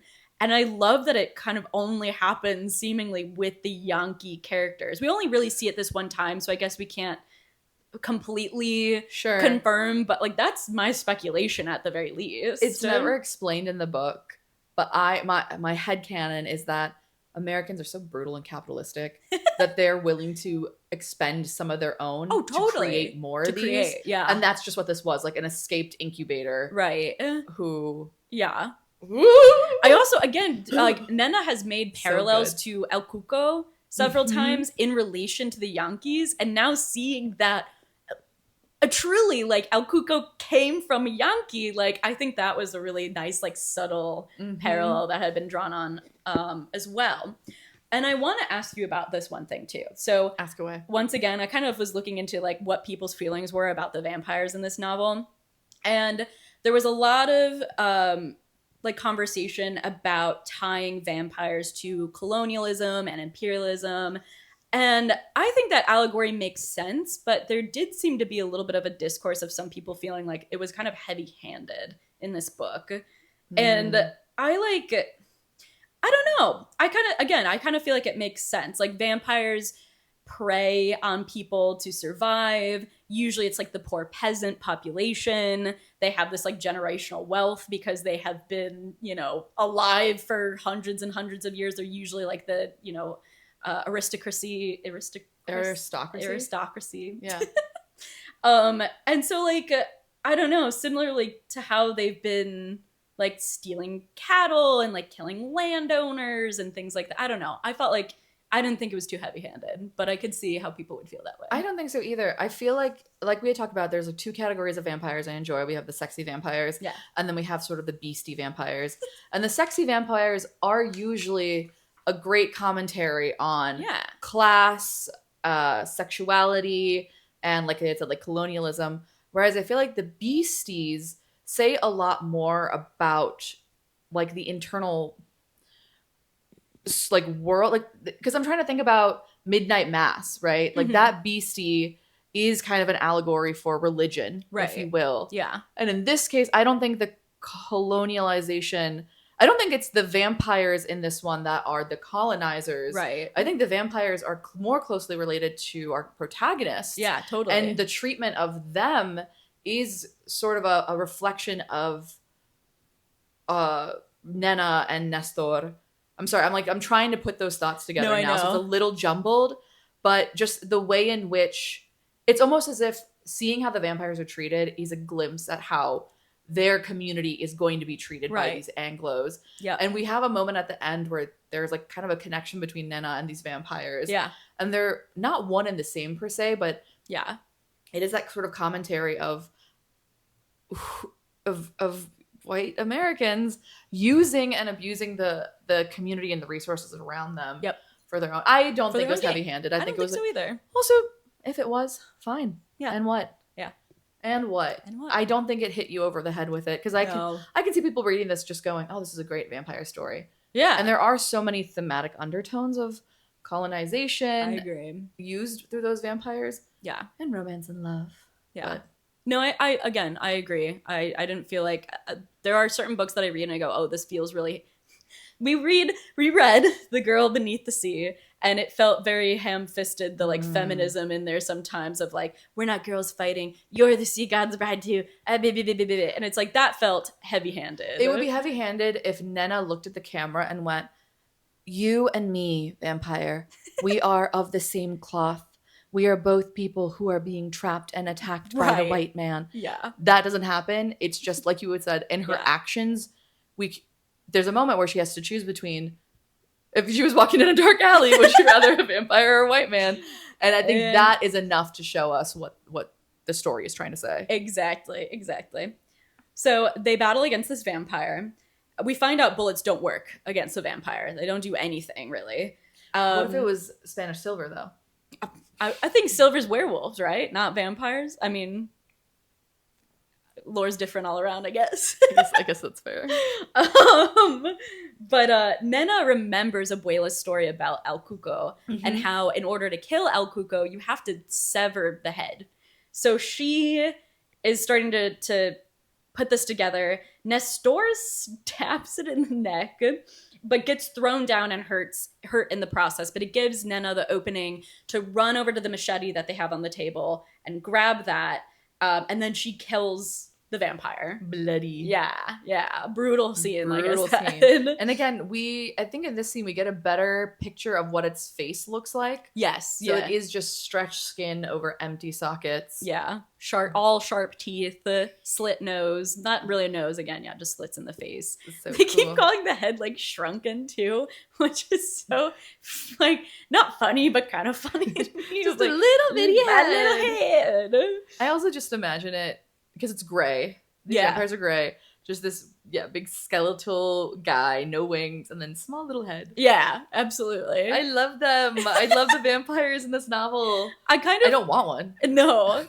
Not one in the same, but I think in terms of like height and scrawniness and whatever, I was thinking of like Jacob Elordi. the Sorry, go on. the ghouls in Baldur's Gate. It's the one of But the yeah, same. it's the same thing. Oh yeah. I've always said this. The ghouls in Baldur's Gate. Great game. Great game. We played a lot. And Still. yeah. So she kills the vampire. She goes over to Nestor. Nestor's hurt. His shoulder is out of his socket, and she recognizes this. This is so good. I thought this scene was hilarious. I was like, I get what she's trying to do, but I'm like, oh. She's like being sexy and like trying to distract him of like, she's like, okay, I need to set this back when people don't know what's coming, and it tends to go better. So I'm gonna like distract him so he doesn't know what I'm gonna do, and then sets his shoulder back into place. Right. So she's basically egging him on. I still have feelings for you. I wish you had come. I love being alone with you. I'm so glad it's just the two of us. I think about the things we could do. And he's like, because I love a scene where it's so obvious what she's doing, but he's so down bad. So down he bad. can't see past it. In his head, he's going, oh, sick. This is a reward after a vampire attacked me. Finally, we're going to kiss again. No. And then, oh. Yeah. She does that and then tends to his cuts. They kind of seem to start reconciling with one another. They sit by the fire after the fight. He cries. They hold hands. Yeah. It's kind of nice. And then that's all over the next day. As Nestor shaves, they're starting to fight about class issues again. I do like a shaving scene. Oh, yeah. Absolutely. Where she has to hold basically this piece of plate tin. of copper tin or something so that he can shave because his one arm is still in pain. So he needs someone to hold it up for him while he's shaving. They're sitting across from each other. She's Very holding close. it. He has to be really close. Yeah. And it's like she can look at him, but then maybe look away. It's cute. It's very cute. But yeah, he's fighting with her, basically being like, yeah, do you ever notice how the vaqueros are always in these jacales and you guys are in a stone home? Mm-hmm. Like, haven't you ever thought about why they're so destitute despite the fact that they're doing all the hard work on the rancho? And then who does the work and who gets the money? Yes, very much so that. And then Think about that. She's mad about Celeste. Well, I forget who brings it up. Yeah. Is it someone brings up her name? I think it's just it was Casimiro no, it's probably Beto or someone. She basically had heard that he had been hanging around her, and she knows who Celeste is because Celeste is very well respected. Even though she's a widow and she's on her own taking care of her rancho, she does a very good job of it. So a lot of people know who Celeste is, and now she's putting together, oh my god, he was with this baddie babe. I'm pissed. I like their weird fight where he, instead of apologizing, just leans into being a playboy. Yeah. And I it's such great character building of both of them sort of bantering and being into it. And then he says one wrong thing and she's like, forget it, I'm done with this. Yes. I forget. If you want to walk through the conversation. But he's talking about, well, I'll bring you to gambling dens. Oh, like when we're together and you can wear red and it'll be fun. And then he slips up and says, I could bring you to a brothel. She goes, how many people before? With how many people?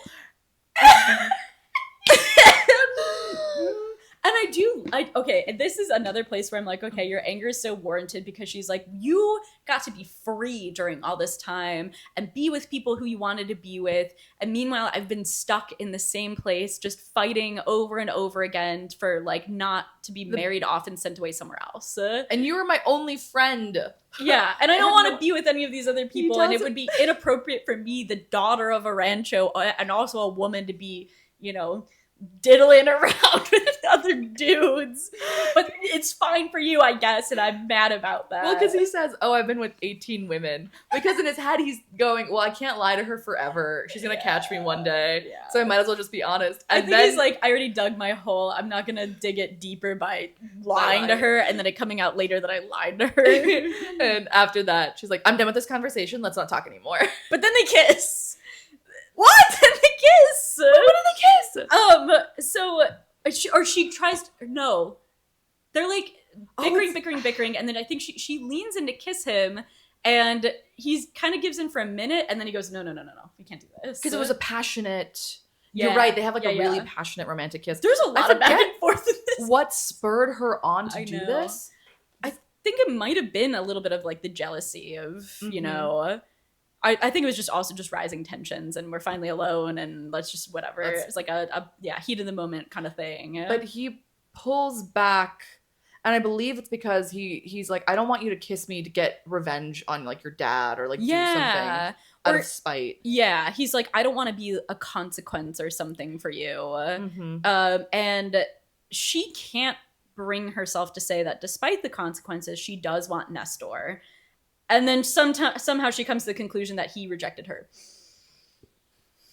Again, this is where I get frustrated with Nena of like, I guess she's only 22, but even still, I'm like, I just feel like we're getting very immature with some of these things. And it's always Nestor's fault somehow. Yeah, exactly. I'm like, I get saying that he rejected her, but she still does know that he loves her. She doesn't change it. That moment doesn't make her go, oh, I guess he doesn't actually want to be with me. She still knows, oh, he does like me, he still wants to be with me, but this was a rejection. I get her feeling burned and resentful by him, like towards him still, but I do feel like there's a certain level of her refusing to understand him because it was like a magic trick. Where'd that come from?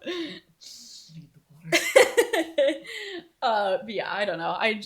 I did make a note that I'm really frustrated with Nena at this point, and I do like their back and forth, but I almost feel like it's too much, and I'm laughing because I feel like I had the exact opposite problem we were talking about Lady for a Duke of like, I wish we got a little bit more back and forth with Duke Gracewood's feelings, and now I'm getting that in this book, and I'm like, this is too much. So maybe I just don't know what I want, but because for her, anytime she has a pushback about their relationship, it's very foot stamping, crossing my arms. Yeah. And anytime he has pushback about their relationship, it's somber and serious. Yeah. And it's unfair, the like immature characterization of her versus him being so mature about things. But that's what it comes off as. Because when he pulls back, he's saying, oh, well, it's because you make me feel X, Y, and Z when you do this action. Yeah. Whereas for her, she's going, he rejected me, whatever.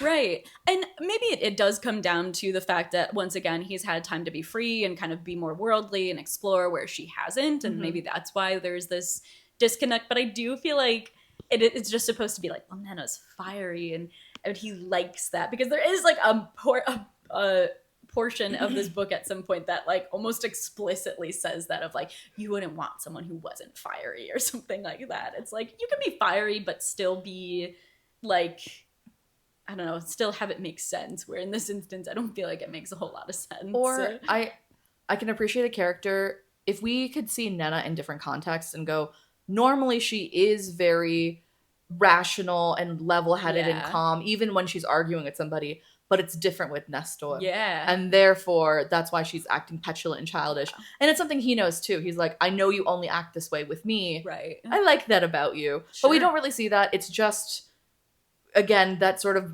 mishmashed characterization of Nena. Going back to Nestor calling her a brat, I kind of agree. Yeah. But anyway, they start to continue their ride, and they see smoke from fires, which obviously means people. And they deduce that they are give me a second. carreteros, which are basically just traveling merchants. And they are starving. They're dirty. Like Nena and Nestor are starving. They're dirty. So they're very much like, okay, we need to like figure out somehow to like trade for food or something with them. And we need to create a backstory because Nestor is very much so like, okay, if we just go over there, they're going to see you, an obvious daughter of someone influential and wealthy, and me, a vaqueros, and make the conclusion that I've kidnapped you. Yeah, something sketchy is happening here. We need a better story. Why don't we just pretend that you're my wife? And she's bristling at that, but she does end up agreeing. And the horse that they took, they had gone through the saddle, and there really isn't, there's some useful stuff, but not really anything for trading. So Nena offers up her gold necklace to trade for food with them. And Nestor makes some mention of, I promise I'll buy you, you know, a better one or something at some point. Oh, and also before this, she was wearing a red dress, but she changed into his clothes to make it easier to ride. Yeah, this was like when they first, when they got to the and it was like a sultry moment of like, oh, I kind of wish he would turn back and look at me while I'm changing. She's like mad.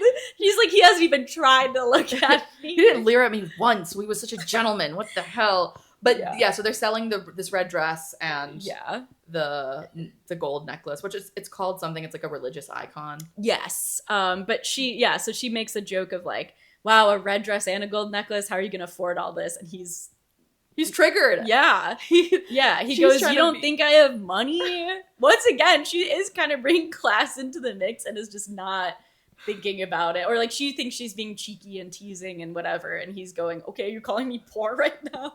My life isn't a joke, Nena. Yes. And I think he does reveal to her too, like, I have enough to buy my own. I think so. I can afford this. Yeah, I think because he takes it too seriously. Yeah. She's just trying to have a silly quip and like tease him the way he teased her. Yeah. But she pressed the wrong button. Absolutely. Yeah, so button. Like, button. So yeah, and I don't know if it's now or later, but when she asks him, you know, why did you save up for a ranch? He told her, well, it's because I imagined us being there together on it. Yeah. And she's like, oh. Yeah. Anyways, let's go see what these guys are up to. So they're hanging out with these carreteros, and they find out in talking with them that the Mexicans lost the battle in Palo Alto. And they know that the Yankees are riding further south, and that what's left of the squadron appears to be in pursuit of them. And that's kind of all they're able to gather from this conversation. But they end up spending the night with the carreteros, and they get some supplies to sustain them. They're pretty close to Los Abuelos at this point, like probably only 2-3 days away, I believe.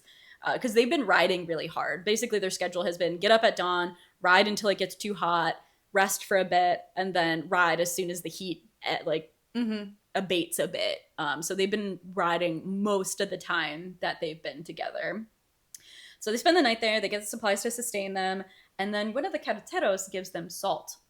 Oh, in the middle of this, he tells a story. Like the night before they spend the night with them. They're telling stories around the fire, and Nestor makes up a story that's basically what happened between him and Nena, saying when there were these two children, one of them got attacked by this creature, and this other one had to run away, and they met each other again years later, blah, blah, blah. And Nena finally gets to understand what happened there. And just now I was thinking it makes sense for Nena this whole time to not ask about what happened if she really believes in not talking about it to avoid susto. So maybe he wants to try to tell her, and she keeps going, no, don't say it to me. I'm worried this will come back because she's a curandera. Right. She's very like spiritual in that way. And so he's trying to tell it to her, but she doesn't want to. And then this would be a perfect way for him to finally tell her that story in a way that she can't shut down. And then we have this wonderful revelation. Because she hears a story and she goes, oh, that's what happened? Yeah. Huh? And up until this point, why wouldn't you have asked? I know. Why wouldn't you have asked? Also, a quick aside, too, I don't think I mentioned, they had found that salt was good in protecting against the vampires. After that vampire attack, I believe they put some salt. Oh, no, they haven't done it yet. But they found salt in the pack. And now they're being given salt again after Nestor has told this story. So there was a kind of ooky spooky guy as part of the Vaqueros initially. And I took a liking to Nestor and was like, he carried salt around. So then Yeah. Nestor finds it in his pack. We can assume that that guy gave it to him. And then after Nestor tells the story, one of the other, what is it called? Carreteros questions the animal in the story. It's like, how did you hear about this? And Yeah. Nestor is like, I don't know. It's just a tale. Like, I heard it from some guy. Yeah. And the next day, that guy comes up to him saying, Yeah. here, take this salt. Kind of be like, I know you know. So no one is explaining to them that salt protects against these beasts. Yeah. But they are kind of implying this in some way helps you. And on top of that, too, I believe Nestor's abuela had also mentioned something about salt as well. So yeah. Oh, and he had seen the first guy put salt around his sleeping area, which Nestor assumed was just a weird quirk about this guy. But now they're starting to put the pieces together, which I like. I like that that's the way that they figure it out. Yeah. This person didn't have to sit down and go, oh, the beast in your story is this thing. And there you should use salt and you should put it around. He just gives it to him. And before Nestor can even ask like what to do with this, he's gone. Yeah, he's walking away. So they wake up, they get moving.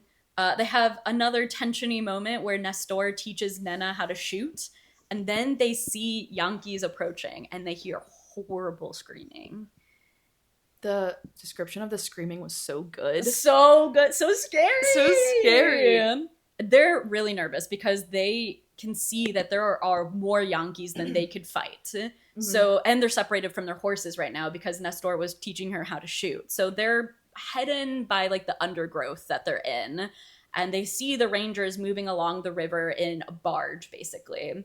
And they see them pulling chained up vampires onto the barge. They've got muzzles, their hands and their feet they're like tied. Chained up. They're chaining them to like the floor of the barge. And it's broad daylight. Broad daylight, yep.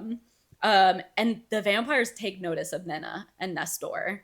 They start kind of perking up, looking around, sniffing at the air.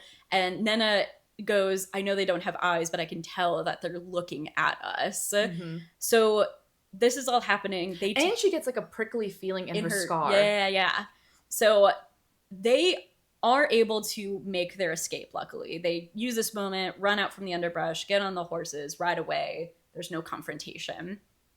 They make it to a shallow cave, and Nena starts speculating about what they've just seen and kind of comes to the conclusion that the Yankees are using the vampires to weaken the vaqueros and the various, ranchos so that they can more easily take their land and kill them. And I love this revelation because, again, in the beginning of the book, as the different vaqueros are telling about these tales and how, like, the Yankees are making this weapon that can maul and, like, poison people and whatever. And in my head, it's like, oh, haha, they just don't understand that it's vampires. But no, it's the Yankees using the vampires as weapons. Like, they were right with their stories that they're talking about. And it makes sense that there's, like, an increase in attacks because she got attacked 9 years ago, and it seems as though things sort of calmed down. Yeah. And then suddenly it picked up again.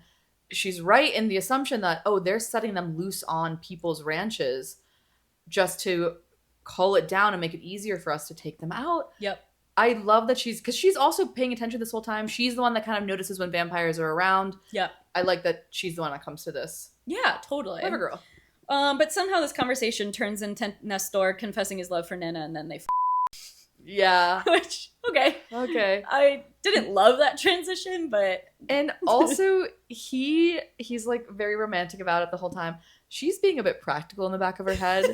She's like, I love him, but I don't really want to think about how this is going to work out for me. Because she knows that when she returns back home, she has to uphold her end of the bargain. Yep. Even though it didn't work out the way she wanted it to, she's like, I still have to do this. She's not going to tell Nestor that. Nope. And he is such a romantic... He's the more romantic one, I feel. Yeah. Because in his head, he's going, great, now we're together. She'll fight for me. As long as I have her by my side. We're going to get married. We're going to get married. We can figure it out. We can do anything together. They haven't talked about either of their expectations. This frustrated me so much. I'm like, you both are just making leaps, and I hate it. This is the thing that you hate in stories. As we're reviewing our previous episodes, I've noticed that you bring this up a lot of you hate when characters assume another character's intention. Yes. And I get why it makes sense for plot devices and how it happens in real life too. This was definitely one of those where it felt like Nena could see where the miscommunication was about to happen and didn't want to address it. Yeah. And Nestor was just being completely oblivious. Yeah. But these... I think I was just like, I don't understand how you guys fucking equates to, yeah, Nena is now gonna marry me. Yeah. I'm fresh. Again, with how worldly he's been to this point, with how many women that he's charmed and wooed. She's different from all the other girls. She's I pure. know, but like, don't you His. understand women? Obviously, if you're out here charming and wooing them, in what world, would fucking a woman mean, yes, we are gonna get married now? I don't understand. I don't understand. It is Whatever. a really beautifully written sex scene. It is. I kind of wasn't expecting there to be any of that in this. Yeah. And they don't ever talk about the technicalities. Like, I feel like A Lady for a Duke was a little bit more technical in a way that worked. Bride was disgusting. And this was just sort of like beautiful prose. Yeah. About each other's bodies. A little bit about more the vague. feelings. Not as like, this is what's happening right now. He's putting this in this place. And this is happening. And he dogged her so hard and so good. None of that. It's very... This is the way I felt. Yeah. This is more about the emotional aspect of... And I like... here's my thing. I know I've said it before. I have no qualm with spice, but I want it to make sense in the scheme of the story. Mm-hmm. And I like, because this has been such a romantic story, I like that it took more that route rather than, let me put like a very explicit spicy scene in here just for the sake of having a explicit spicy scene in here. And it doesn't feel... I mean, I know the transition from their conversation about vampires to this was a little too quick, but the interpretation that I got based off of that chapter was her realizing this is one of my only chances left to actually do something with him. Yeah. So I'm going to take advantage of that. Yeah. Yeah. Or anyone outside of like who she's about to marry. Too. Right, exactly. But yeah, so that happens. Nestor goes, you sleep, I'll take first watch. And he finds out that, salt is in fact effective against vampires. He puts like a line of salt at the opening of the cave. And a vampire does come by as Nena must have sleeping. mixed up these two, because in that scene, I thought they were just out in the open and they just drew a circle around themselves. No. They're still in the cave? Yeah, they're in the cave, and at the entrance of the cave, he put down a line of salt. Okay, that makes sense. And he does see a vampire coming. Nena's fast asleep. He's freaking out. It's so good. And like, because his arm is like, it's starting to get a little bit better, but it's still pretty hurt at this point. So he's kind of like, oh my God, I don't know if I can, fight a vampire right now. But then the vampire does see the line of salt and kind of like hisses and runs away. Yeah. Because he's describing more of them sort of coming out of the underbrush. Yeah. Watching him and sort of like circling around, like pacing back and forth, waiting until who knows what. And he goes up and he thickens the line, and they're like, we'll get you another time. And they slink away into the darkness. Yeah. That is such a cool imagery. Yeah. So that was the scene that I think was my favorite in terms of the horror of it all. I like the like animalisticness of it too. Of, again, it's just like a predator kind of pacing around, waiting for that opportunity, waiting for that moment, and then realizing, okay, this isn't going to happen, so we're out. And that feeling of this flimsy thing is what is keeping me between that creature and my life. Yeah. Ooh, I love it. I love it so much. Yeah. They make it back to Los Abuelos. Javiera and Nena's mom, who her name is Dona Mercedes, so relieved to see Nena alive. We find out that they got a letter from Felix and Don Feliciano saying that, Nena's missing. Nestor is also missing, so we're assuming they're together, but not 100% sure. So they had some inkling that Nena was still perhaps alive, but no idea. Her mom is so angry to see her with Nestor. They learned that the remainder of the squadron split, actually. So when they were talking to the Carreteros, they were saying how they believe that the squadron had went after the Yankees. Half of them did. Half of them just came back. Well, because they were saying these aren't soldiers. These are just, vaqueros. They're not going to want to put their life on the line. But she's pissed. Yeah. We find out Nena's dad and brother are safe and actually should be home soon with the remaining Los Abuelos vaqueros. Which is such a funny thing of, if you had just gone back, you probably would have made it. Like, you would have been fine, made it in time a little, but fair enough. This is what you wanted to do. You wanted to get home a day earlier. Yeah. I thought she would start like preparing all the houses, doing all this stuff, but we find out that Nena That night, just goes to bed, maybe tells her sister to take some salt with her. Yeah. And also at this point, Nestor is asking if there's any news of his family. And Donna Mercedes is almost like, what do you like? Why do you think you're owed that information? And she just goes, yeah, she's just, I haven't heard anything about them. Just very prickly. And there's, you know, a little bit more of a conflict between them because Nestor, again, in his head, him and Nena are going to get married. So he is now trying to assert himself. He's like, I'm no longer a vaquero on this rancho. I'm my own man. I'm going to marry your daughter. Isn't saying this out loud. But he purposely asks that question because in his head, he's going, well, I need to start making little steps to get them to respect me. So I'm going to interject myself in this conversation. Yep. Because if I'm going to marry Nena, I need to be able to stand up to my own. Yeah, yeah. Whereas her mom is going, get this mother away from my daughter. There's a moment where Nena offers to bring his horse to like the stables or what have you, wherever. I can't remember where they bring the horse. But anyway, and because he's hurt, and her mom just goes, what are you doing? Like, this isn't your place to do. He can take his own horse. And actually it's Ignacio, another vaquero, comes over and takes the horse for him. So it's fine. And then they start to peel away, and Nena kind of looks back at Nestor and mouths that they're gonna, you know, meet at their secret place, basically. That they used to meet as kids. The problem here that her mom has specifically is it's a question of Nena's honor. Yes. She's been alone with a vaquero for many, many days.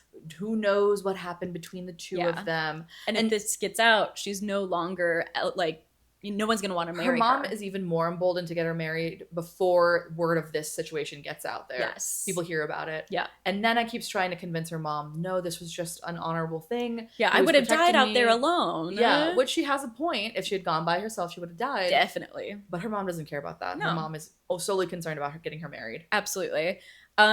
We find out that Nena does try to tell her relatives about the vampires when they're kind of settling down for dinner and everything, but her mom shuts it down. It tells her not to talk about them and not to talk about how she traveled alone with Nestor.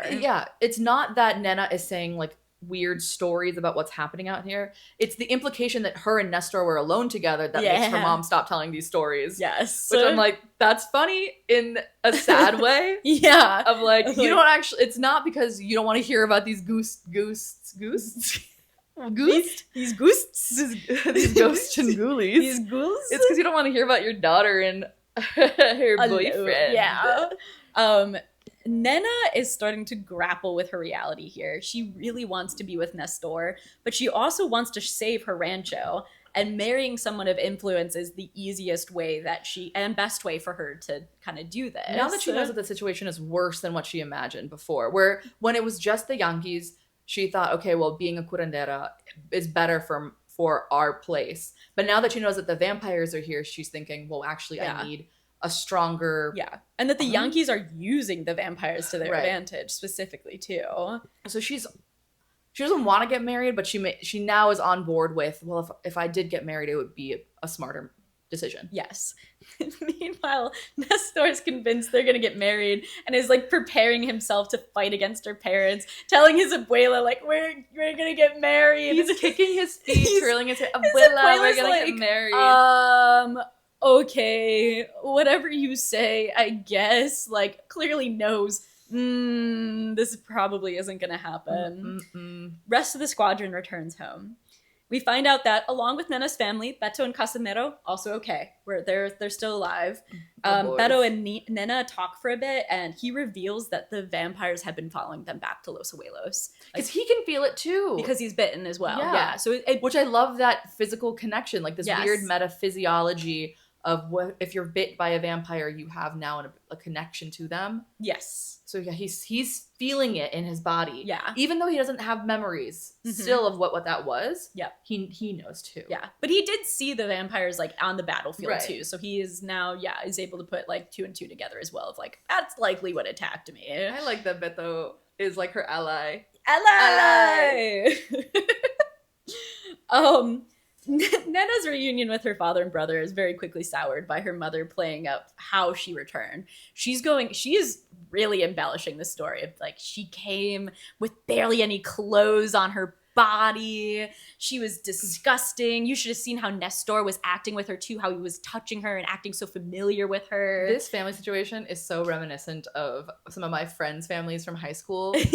Like they'd have their secret little boyfriends, Yes. and then they'd have these arguments, and it's the mom talking through the dad and her talking through Her Felix. yeah. It's so hilarious. It's so funny. Yeah, yeah. And she like very blatantly makes this like parallel too of like, I can tell my mom is trying to rile up my dad in the way that I would like, you know, use Felix to, you know, advocate for me in a conversation. And her mom is so much better at it. Her mom is kicking her ass in this argument. Yes. Not even letting Nena speak like edgewise. Because Nena is trying to also, again, be like, I wouldn't have survived if not for Nestor. But her mom just keeps adding fuel to the fire. Like, basically banking on the fact that her saying all this is going to anger Nena's dad. And it does. And we talked about this in the beginning, but this is one of the few instances where Felix is not on her side. No, she's like, she initially, right when he gets home, tries to get him sick.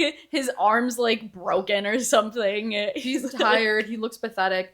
And he goes, hey, usually I'm with you on this, but that was really inappropriate to do. Yeah. And I don't agree with that. Yeah. And in this fight, he's sort of trying to be neutral. Yeah. But when her dad gets finally like super riled up, like starts to leave to go confront Nestor, Felix doesn't follow. He's like, this is how things should be, because even though he's a good man, he still abides by the system of the rancho. Yeah. This is how honor works. This is how honor works. Exactly. So which is again a moment what we had talked about in the beginning of, well, now she has to defend herself by herself. Can she do that? Nope. No, she can't. Again, yeah. So Nena's father pissed at both Nena and Nestor and goes to basically make an example of Nestor for ruining Nena's honor. Nestor is talking a big game once Nena's father gets there. He's going, I'm going to buy my own land. I'm going to get married to Nena. We're engaged. We're engaged, actually. They're engaged. Yeah. He's also, I think the funniest part is his abuela is like, oh my God, get up, get up, get up, get up, get up. Don Feliciano's coming and he's pissed. Like, so he's like half asleep, like pulling his shirt on, like, I'm going to buy my own land and me and Nena are engaged. Nena arrives to... I think, like, her dad, like, pushes him at one point. Not yet. Okay. Yeah, but yeah. So Nena arrives to collect her father, and he's immediately like, what are you talking... Is this true? He's saying you're engaged. And she's like, no, we're not. And Nestor in this moment expects her to say, yes, we are. Daddy, I'm going to marry that man. Yeah. And so when she's treating it like, no, we're not. Anyways, come talk to me. She's brushing it off entirely. Yeah. And that is such a huge blow to him. Absolutely. Which he's delusional. I know. Yeah, she's clearly, like, her whole reasoning for chasing after him, too, was like, okay, I'm going to try it. I'm getting him away from my mom. If maybe I can talk to him by myself, I can, you know, quell his anger. Yeah. So even in this moment, too, she's thinking, if I could just get my dad away from Nestor, I can calm him down. I can diffuse the situation. Yeah. And so for her, this is crisis management. Right. For him, this is proving our love to your father. Yeah, I've been preparing to have to like fight your parents for this, and now the moment's here, and this is my chance. It's so sad too, because he can see Nena like running towards them, and he's like, "Oh my gosh, my reinforcements are here!" Like, and she's coming to defend our love. No, we're not getting married. No, we're not engaged. Anyways, come on, Dad. Things escalate from here. This is where Don Feliciano like throws Nestor to the floor and threatens to shoot him if he doesn't leave and he shows his face here ever again. Also laughing at him of like, you really think you're gonna own a ranch? Yeah. You think you and me are the same just because you may have enough money to like potentially buy some property? Like, whatever. Get over yourself. Yeah. And Nena doesn't realize it's gonna escalate to this degree. But then when it does, she does nothing to help him. She sees he's Nestor on the ground. He's bleeding. I think he hit his head because he was so like bewildered and unprepared. And again, he's thinking, this is the moment she's gonna do something. This is the moment she's gonna say something, and she's just standing there. She doesn't. She's silent. So yeah, does nothing to defend him. I get that she's in a tough spot, and I know that she explains later, like, I'm used to my dad's anger. I know the best way to deal with it is just to go quiet. This is, like, my defense mechanism against it. But, like, this is someone that, like, you have been obsessed with for years. This is your first love. You're seeing him get pushed to the ground. You're seeing him get hurt by your dad. You're seeing him get, like, berated. And you say absolutely nothing. Like, it doesn't have to be, yes, we are getting married, but, like, don't treat him that way. I don't know. Like, again, your dad's threatening to kill him if he doesn't leave and he ever shows his face here again. I didn't see enough of her daddy issues to warrant this Yes. reaction yet. Agreed. If throughout the entire novel her dad kept shutting her down and she would shut down, Yes. and then this because happened. she didn't, though. Because, like, again, I to your point, like, there was, like, a lot of instances that Felix was there to, like, help her, or, like, another person was there to help her. But she, like, in so many other instances of, trying to convince him to, like, let her come with to war and, like, to be a curandera and whatever, she still is obstinate against him, but then in this instance, she says nothing. And I agree with Nestor's feeling of her in this moment, even though I do think he's a little delusional for picking this fight right now. The vampires are out there. Yeah. Because he maybe doesn't know this, but we know the fact that when it's really important to her, she's willing to stand up to her dad. That implies to me that this moment isn't important. This isn't important, which is mm-hmm. This should be the most important thing. You just got this man back in your life and he's about to leave again. Yeah. And the explanation for this I know there's a lot of comparisons to A Lady for a Duke. It falls in the same trap of Nestor is entirely to blame for all of their internal problems. No. And even he has a moment, we'll get into this later, where he goes, actually, that was on me. And that's my fault. Yeah. Whatever. Whatever. So Nestor does leave. He's super angry. He immediately leaves. But we can see that him being forced to leave has ruffled the feathers of, like, all of the other vaqueros. Everyone loves him. He's like the favorite Everyone boy. loves him. And now to see, everyone loves him, and everyone already has problems with Don Feliciano. So this is kind of the spark of it all, right? Mm-hmm. And Nena is now seeing, kind of seemingly for the first time, the real divide between her family and the rest of the rancho. Because entirely in her mind, and this isn't like very well developed in this novel. I get it. There's too many things to hit here. Sure. But in her mind, they're one big happy family. They all work together. She makes a big point of, my family also works on the ranch too. We help everybody out. And this is a moment where she's seeing, oh no, they don't see us like as family. Yeah. Because it's during like we are the patron's family or whatever. Yeah. We're doing like the prayers, like the dinner prayers or whatever, and her dad's up there and she can just feel the tension in the room and how like everyone is like very angry at him, and she's like, oh God, okay. And this is, I think, the point where Felix is like, like fully saying how he doesn't agree with her. She did step over a line being alone with Nestor all that time, but that being said, he doesn't agree with how, you know, Don Feliciano has handled this situation, because he recognizes that this is going to cause a huge upset.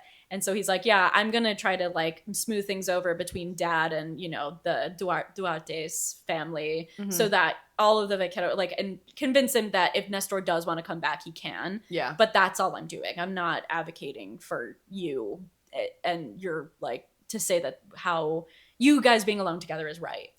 So we fast forward to later that night. The Yankees and the vampires are upon Los Abuelos. Meanwhile, Nestor is still like he's riding away. He's still blaming himself for leaving Nena, and is somehow making Nena's inability to stand up to her father his fault. He's saying, because I forget who tells him this, but there's like a hole in her heart, like her spirit was never fixed. I think it's his abuela. By you leaving. And so he's in this moment going, well, I'm doing the same thing again. I'm leaving her again.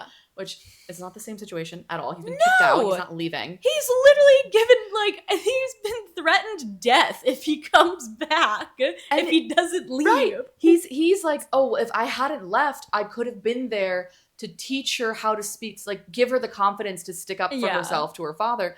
It's my fault she never developed those skills, and therefore I can't abandon her again. And so somehow it becomes Nestor's like fault that she couldn't do that. And even she corroborates this later on, Which is crazy to me because how is this not infantilizing her as a character of like, I needed you here to like grow a backbone. If you're this independent woman that you've been touted to be throughout the novel, that you clearly think yourself to be, why did you need Nestor there to build your backbone? I don't understand. I don't get it whatsoever. Yeah. This is the part where my qualms start to really come out as we're going through this. Anyway, so back at the ranch, vampires gang. Oh yeah. He's like, oh, this is my fault. Is turning around to come back basically. I gotta go help. Nena's preparing the home against the vampires, and is able to like. They're in the actual like La Casa Mayor, her and the different women and her sister, her cousins, her tias, her mother, whatever.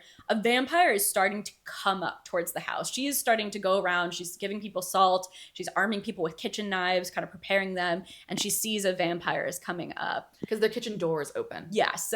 And she is somehow able to reason with the vampire to leave, is basically just like, if you come in here, I will have to kill you. But if you turn around and leave right now, then you'll be able to walk free and I won't attack you or anything. Before, when those vampires were chained, she had a moment where she could sense their fear and apprehension and whatever. So she has an understanding of their emotions. And so in this moment, she's banking on that of like, well, maybe they can sense my intent and emotion. Yeah. And it works. It works. I'm not like, I don't know. I would have rather this have happened while they were out on the road. Yeah. Like, you know that scene where Nestor is, I mean, keep that scene. That scene was awesome. But maybe another night where Nena is realizing that they've run out of salt. There's not much she can do. She only has a machete. And she has to negotiate with the vampire, and it works. And she goes, that's so strange. Yeah, do it in the cave scene. Just make it that Nena was the one that was up on watch, and yeah, they had already like they used salt, but it wasn't enough to like cover the full entrance of the cave or something. And she was able to reason with them at that point rather than this. But whatever. But because in the heat of this moment, she's negotiating.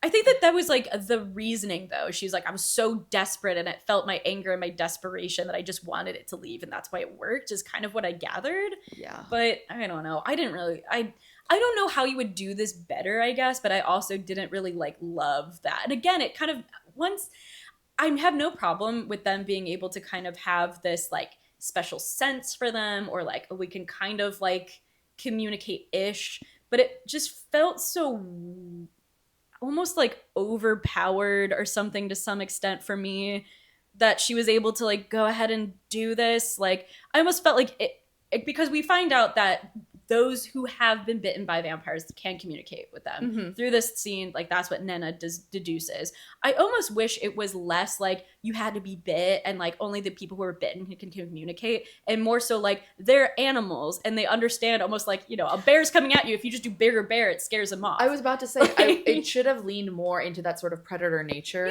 Yeah. I'm actually fine with only the people who are bit can have this sort of, or like a vampire can read them better, whatever it might be. Yeah. But in the scene, it should have just been, she was the greater threat. She was the bigger predator. Right. Not, if you come in here, I'll have to kill you. Yeah. It should be, I'm going to f***ing kill you. I got salt in my hand. I got a knife. And that vampire immediately hesitates because she is just so much more threatening in this moment, and scurries off and runs and finds different prey. Right. Instead of this weird like, okay, I get you. Fair enough. I'm going to turn around slowly and walk away. But yeah, so she comes up with a plan to deter the vampires, to give the vaqueros a fighting chance against the remaining Yankees, because she, you know, is recognizing that there's not a whole, like there's a lot, but not too many Yankees where it would be, you know, a losing battle. Beto comes up to her and says, we're going to get into that, yeah, but like essentially it's like they're evenly split between the Yankees and the vaqueros. Yeah, but they have something on their side. So she's like, okay, well, if I get rid of that, it gives them still an even chance. Yes, exactly. And to this I say also, by the way, like she comes up, with this plan with Beto that like we can deter the vampires, we can give them a fighting chance. And to this I say, you have the courage to stare down vampires, but you don't have the courage to speak up to your dad. I don't know. I mean, I see what you're saying. No. One is an emotional response and another is your dad. I'm kidding.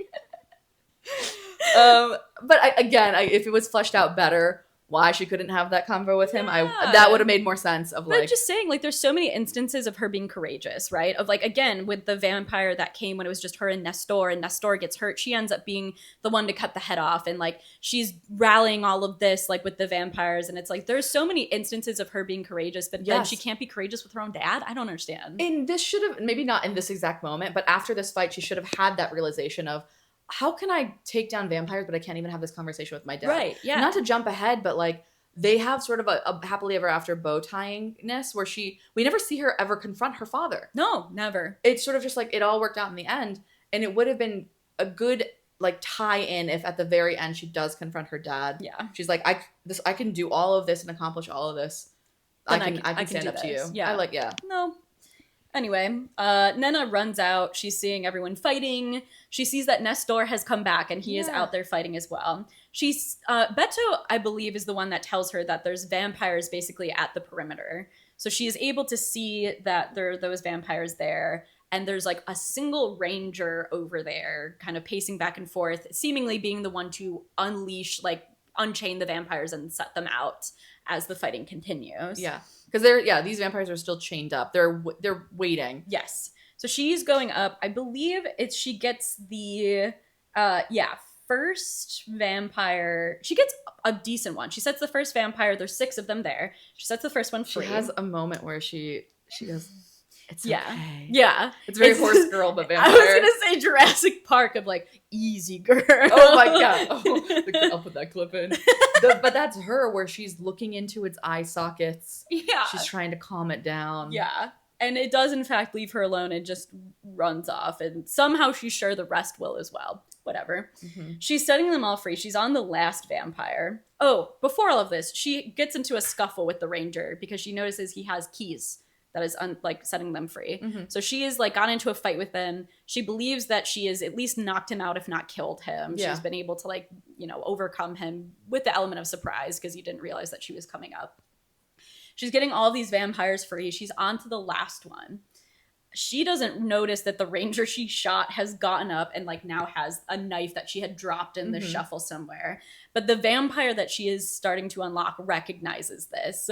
And the vampire ends up knocking Nena out of the way, which, to be fair enough, this is the person that has been antagonizing the vampire. It makes sense that, the vampire would want to kill or fight with that guy rather than Nena. But there's this moment of the vampire's gonna attack me. Right, because she doesn't realize the guy's behind her. Yeah. And Nestor is also seeing this happen too, so he is getting really. He thinks that she's stuck between 2 bad things. Yeah. Where we know the vampire's on her side. Yeah, but no, it just knocks Nena out of the way, attacks the ranger, and then immediately fucks off when it's done. Nena has gotten badly got clawed basically by the vampire, and the vampire trying to push her out of the way.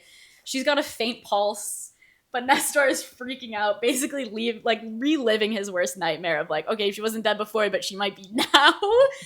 We're getting very much so again a parallel of the first time that she was attacked by the vampire. He once again rushes her back home.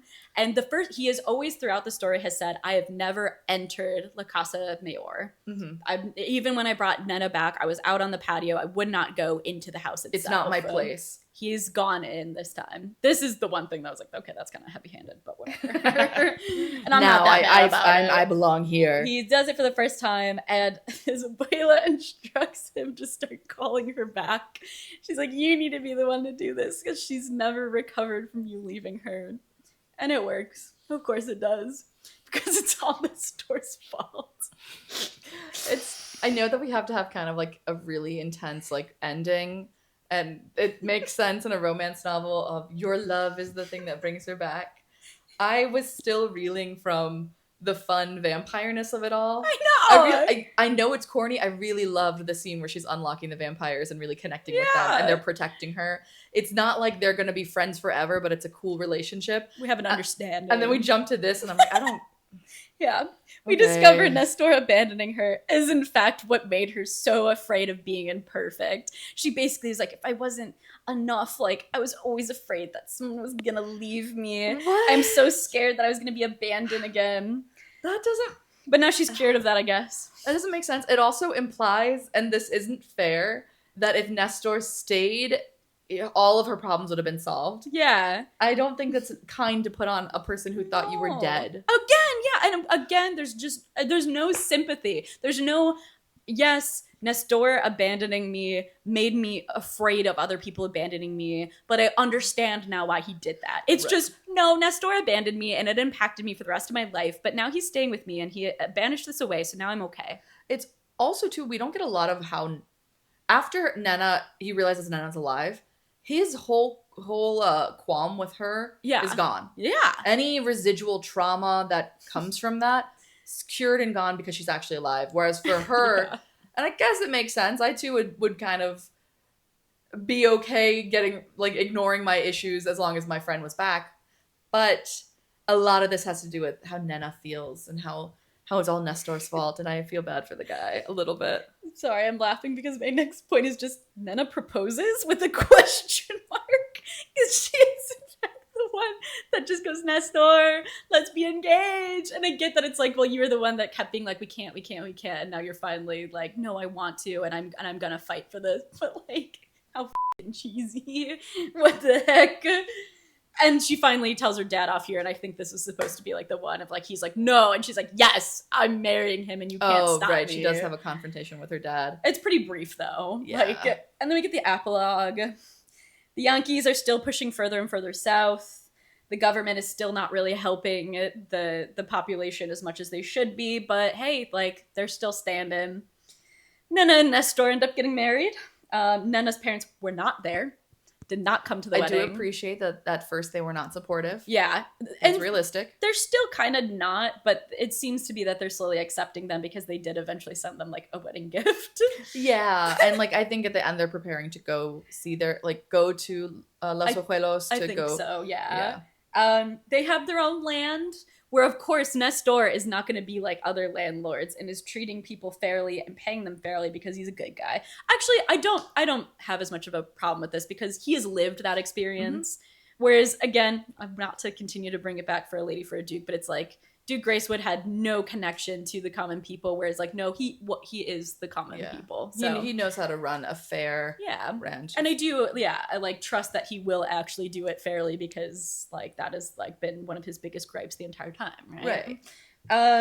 Vampires are still around. There's a point where like Nena is going out to like gather herbs and she sees a vampire by the river and just kind of looks at her and then scurries off. So they're still around, but not really seemingly attacking as they were, with like the frequency at the very least, right? Because they're not being riled up. Like they're going back to their natural habitat, which again makes sense because for those almost 9 years after she was attacked, there wasn't a lot going on. Yeah. So I like the idea that they are just sort of like a natural part of the ecosystem here. Yeah. And this one instance is when they had to interact with humans. Because if you are a predator, humans are not a very good blood source because they fight back. Yeah. It makes sense that vampires, in this case, left to their devices would be just hunting lesser prey. Yeah, or like they're being blatantly starved or whatever. So now it's like, I'm so desperate that I'm going to go after anything and anything. Right, yeah, like polar bears, you know? They got their scavenger instincts in. Poor guys. But yeah, they have a moment of connection and then... Yeah, and then that's the end. Yeah, they coexist with the vamps, I guess. Yeah. Again, I really liked the book, but I do think that the ending is where it started to kind of like fall flat for me. Like to what you said, it wasn't like, oh, it ended and I was like really, really pleased with how everything wrapped up. It was just sort of like, okay, like I am glad that like not everything was tied up with like a super pretty bow, that there was still some conflict where like it made sense of like, you know, again, her parents not being at their wedding and what have you, but I just wish that the ending had the strength of the rest of the book for me. But yeah, there you go. because it was, I'm not the biggest fan of epilogues either. Yeah, it's very Wikipedia, and then this happened, and this happened, and this happened, and this happened, and it's all good. A listing of things. I would rather just a scene that ties in everything that we're trying to talk about. Yeah, and maybe it's just like a year later, they're in bed together on their ranch, and from their window they can see in the distance there's a vampire. Yeah. And they're like, okay, well, they're still out there, but we're protected here, and I'm so glad we built this life together. Yeah. That, I think, I would be more Yeah. heartwarmed by. Yeah, I feel like we didn't need any mention of, like, Nestor has people working for him, or, like, yeah. And he was a fair landowner. Yeah, I don't care. I'm figuring it's implied, that. Yeah, it's implied that he's going to be. I don't need to have, like, the 2 sentences where he describes it. Yeah. I'd rather just, like, another lovely scene between the two Yeah. of them. And I said before, I don't like ending on a sex scene, but that's not a sex scene. That's just 2 people laying in bed together in the mornings. Yeah. Or, like, yeah, bringing it back to, like, there was some fantasizing, I think, for both of them of what it would be like, of, like, just make that the reality in the end, you know? Yeah, let us see what that looks like. Nestor's getting up and getting ready to, like, do things on the rancho, and Nena's, you know, making him coffee, I think was, like, the thing that he had, like, fantasized about. Like, just make it that. That would have felt so much more satisfying. Right. They're on their porch, and it's, like, twilight. Yeah. They see a vampire, done. Like, yeah. Because I guess we have to bring the vampires back. I do think, that was kind of, like, semi-needed to be like, yeah, there's no... Well, actually, I don't know, was it? We kind of already got that a little bit in Nena's interaction with the vampires in the end of recognizing, hey, they're just attacking out of desperation, not because they want to. Yeah. So... I don't mind it if she makes eye contact with the vampire. Sure. I'm saying, like, it doesn't take away or anything like that. If she wants that. But yeah, that, like, last third act was, I want to say, kind of the weakest. Like, the middle section was so good. Going back to the attack on Los Abuelos, I did not think it would be just an immediate fight scene. Mm-hmm. I thought it was going to be her having to run around and protect people from vampires. And it was this, like, slow, horrifying vampire hunt. And then coming to the realization, like, oh, they're locked somewhere else. You guys protect yourself here. I'm going to go deal with them. I didn't care for, like, the random fighting that was happening in between. Yeah. Maybe it's because I missed the horror elements, and that felt like it would bring that back. And I feel like it could have been, like, almost twofold, right? Of, again, if the intention is that the Yankees are using the vampires to weaken the vaqueros, wouldn't it make more sense to just send them in first and then come in after they've exhausted them a bit, rather than everyone just go at once? Like, I get maybe they were, like, scattered because they also got, you know, part of their squadron and whatnot taken out, but I don't know. For me, it really was, because we had this cool horror moment of all of the women in the house trying to protect themselves. Yeah. Her mom seeing the vampire and going, oh no! And I wanted more of that. I wanted them to have to, like, sleuth and stealth around. And it's fine that wasn't what we got, but I just felt like that whole, after that scene, everything else was a little weak. Yeah. Mm-hmm. Agreed. But overall, I really enjoyed the novel. Yeah. Like we said, I love the vampires in this. I think they're so fun. Yeah. I want to read more ooky spooky stories about, like, that. Totally. And I think Nena and Nestor are a very cute bickery couple. Yeah. I do care about them as a couple, which, again, we've kind of mentioned. One of the biggest things for a romance book is you want to care about the couples. So. Yeah, imagine that. So their romance, I think, was really strong. And while there were some issues in their conflict resolution, sure, I think overall I'm very content with where they landed. Yeah, agreed. And yeah, good for Beto. Good for hey, he lived. Yeah, Felix. I think he's gonna start going into politics. Was what? Yeah, he had some, like, commentary about, like, the Mexican government sucks. They don't care about us. Right. And I think our sort of lukewarm responses right now is kind of how I felt at the end of it, where I'm like, okay, cool. Totally. Like, yeah, we wrapped up the story. That was nice. Yeah. They were nice. The vampires were cool. Done. We're normally, even if we did or did not like a book, I think we would have a little bit more animated. Like, and then that was so good. And oh my God, don't you remember that moment? My favorite parts were just the vampire horror of it all. Yeah. Like, I think I do get why some people were like, I wanted more of that, or, like, that's what I was expecting more of, because it was such a good part of the book too. Mm-hmm. Or, like, in the night while they're at camp being attacked, or like multiple people having susto, and she's, like, overwhelmed by it. Yeah. While in the distance, Beto's like, they're still here. Like, I can sense them. He's what's her face from Stranger Things? Why can't I remember? L? 11. Yeah, 11, you're right. Yeah, L. But and that's not fair to ask the author that. Sure. But it would have been a lot longer of a book, but I'm kind of okay with that. Give me a little bit more to, like, flesh some of that out. I love these weird vampires. I also had a prediction that was wrong, obviously, but I thought for a second she was going to flip the script on the Yankees like she was negotiating with the vampires and saying, as long as you don't hurt my people, Oh yeah. free reign, have fun. And Yeah. then the vampires feast on the Yankees and they save the day and then they go off into the night. But no, the vampires just leave. I kind of get that though, of like, these people have been tormenting me. I just want to get as far away from them With as the possible. animals, it makes so much sense. Yeah, Yeah, yeah. I'm not saying I wanted that. I just thought with No, how totally. cheesy some books go, Yeah. that's what would happen. And I don't think I would have liked that. I was gonna say, I'm glad it didn't go Yeah, that way. would have sucked. I think it would have fallen into that, like, I'd be really heavy-handed of like, we're on the same side, actually. We're together. Yeah, And it's like, this is like, we're still getting that, but in a little bit more of a nuanced way. Rather than, get up, boys! These are my vampire pals, and they're here to kick your ass. Our rancho hires vampires so that they can make This a little living. vampire with a small head and a big cowboy hat. Wouldn't that be kind of cute? The vampires, we hire them on as protection for our vaqueros as they go out there. I also Get 'em. appreciate. Have you seen the movie Nope? No, I haven't. Jupe. Okay, there's a character called Jupe who had a really horrible animal encounter as a child and was the only one that survived it. Oh God. It was like a chimpanzee, like. Oh. It was really bad. Oh. And so in Nope, a big part of his character is that there's this huge alien, and he feels like he has a connection to it. And he, the moment he sort of lets his guard down, being like, "Oh, I'm the only one who understands you," because like that's what happened when he was a child. It kills him.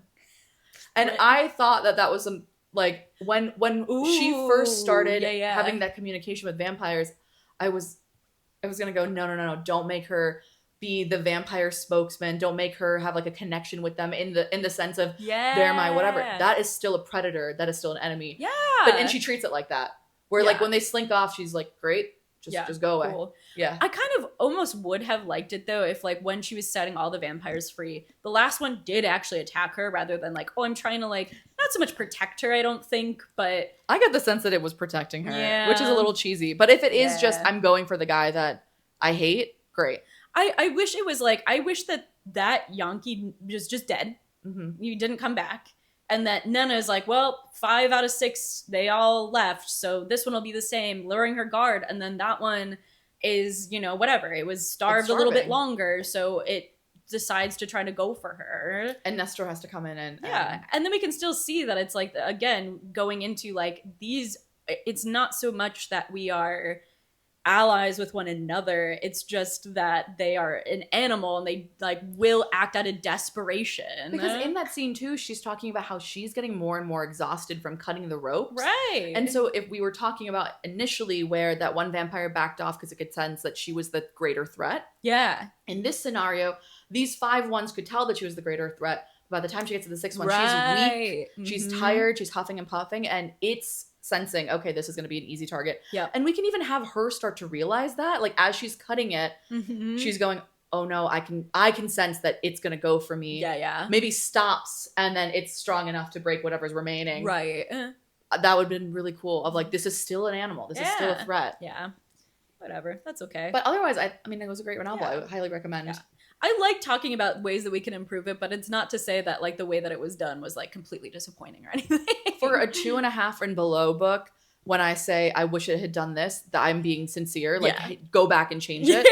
For a 4-star, even a 3.5-star book, these are just like a fun thought exercise. Yeah. Yeah. Of this would have been cool, but I'm content with what it is. I'm not really asking this book to change very much. Yeah, I think it's a good novel. Honestly, yeah, after reading this too, I'm really curious about her other novels as well. Yeah. There's one that's like a possession novel that I'm like, that means so much. She does a lot of fun horror stuff, it seems. And I'm in the mood for spooky season. Hey, me too. I'm reading Haunting of Hill House now. Yay! Yeah. I'm reading another Shirley Jackson novel. I'm reading heck We yeah. Have Always Lived Here. Ooh. Is that another house one? It's kinda. Okay, cool. Kinda. Very fun, very cool. But yeah, that was our review of Vampires of El Norte. Sure was. Sure was. Also, quick caveat. I think I announced this book in one of our previous videos, and I called it Vampires of El Notre, and I called it that for so long. And then I looked it up. There was a point where you're like, I think it's Norte. And I'm like, no. And I looked it up. I was like, no, I'm right. And then I re-looked it up, and I was like, I'm dyslexic. What the hell? After you were like, no, I'm pretty sure I'm right. I looked it up, and then I swear I read Notre. Really? So I was like, okay, maybe because I read it as that too, and I went, okay, yeah, she's right. I must have misremembered it. But then I got my Libby hold, and I was like, no, you're wrong. I was reading through the book, and I saw the cover, and I was like, wait a minute. Huh? So because the whole time I'm like, what's Notre? Like, yeah, I'm like, that's a Notre French Dame. word. Yeah, does it just mean north or something? I don't know, but Norte means yeah. north, which makes sense because they're North Mexico. Yes. But yeah, thank you very much for listening to our review. Yeah. If you want to hear some of our other episodes, you can reach out to us on YouTube or Spotify. Mm-hmm.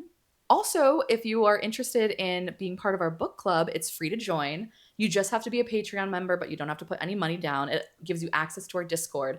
And next month, we're going to be reading The Bodyguard by Catherine Center. We sure are. Which is so silly. And if you want more video content from us, you can join and pay for our Patreon, where we're going to be doing a Twilight video this month. And I went to a Twilight musical, so we're going to be talking a little bit about that as well. And it was so good. Heck yeah. But join the Patreon to see that. That, I think you have to be in our lovers tier and to have exclusive access to those videos. But I think it's worth it. I think you should watch it. But otherwise, yeah, I think our next episode is going to be The Bodyguard by Catherine Center. Yep. That will be coming out in November. Yeah. I'm like, oh. Date TBD. Date TBD. And anything else I'm missing? I don't think so. Yeah. Once again, an easy way to find us is just if you go to our Instagram, we have our Linktree account there. That'll give us, give you all the various places that you can find us, which is Instagram, TikTok, Spotify, YouTube, Patreon. And we're going to be looking to add this to other services as well. And if you want to see some fun behind the scenes contents or silly videos, you can find us on Instagram and TikTok. We post clips of the show, but also additional videos there too. Yep. Yeah. Well, awesome. Well, thank you guys so much. See you later.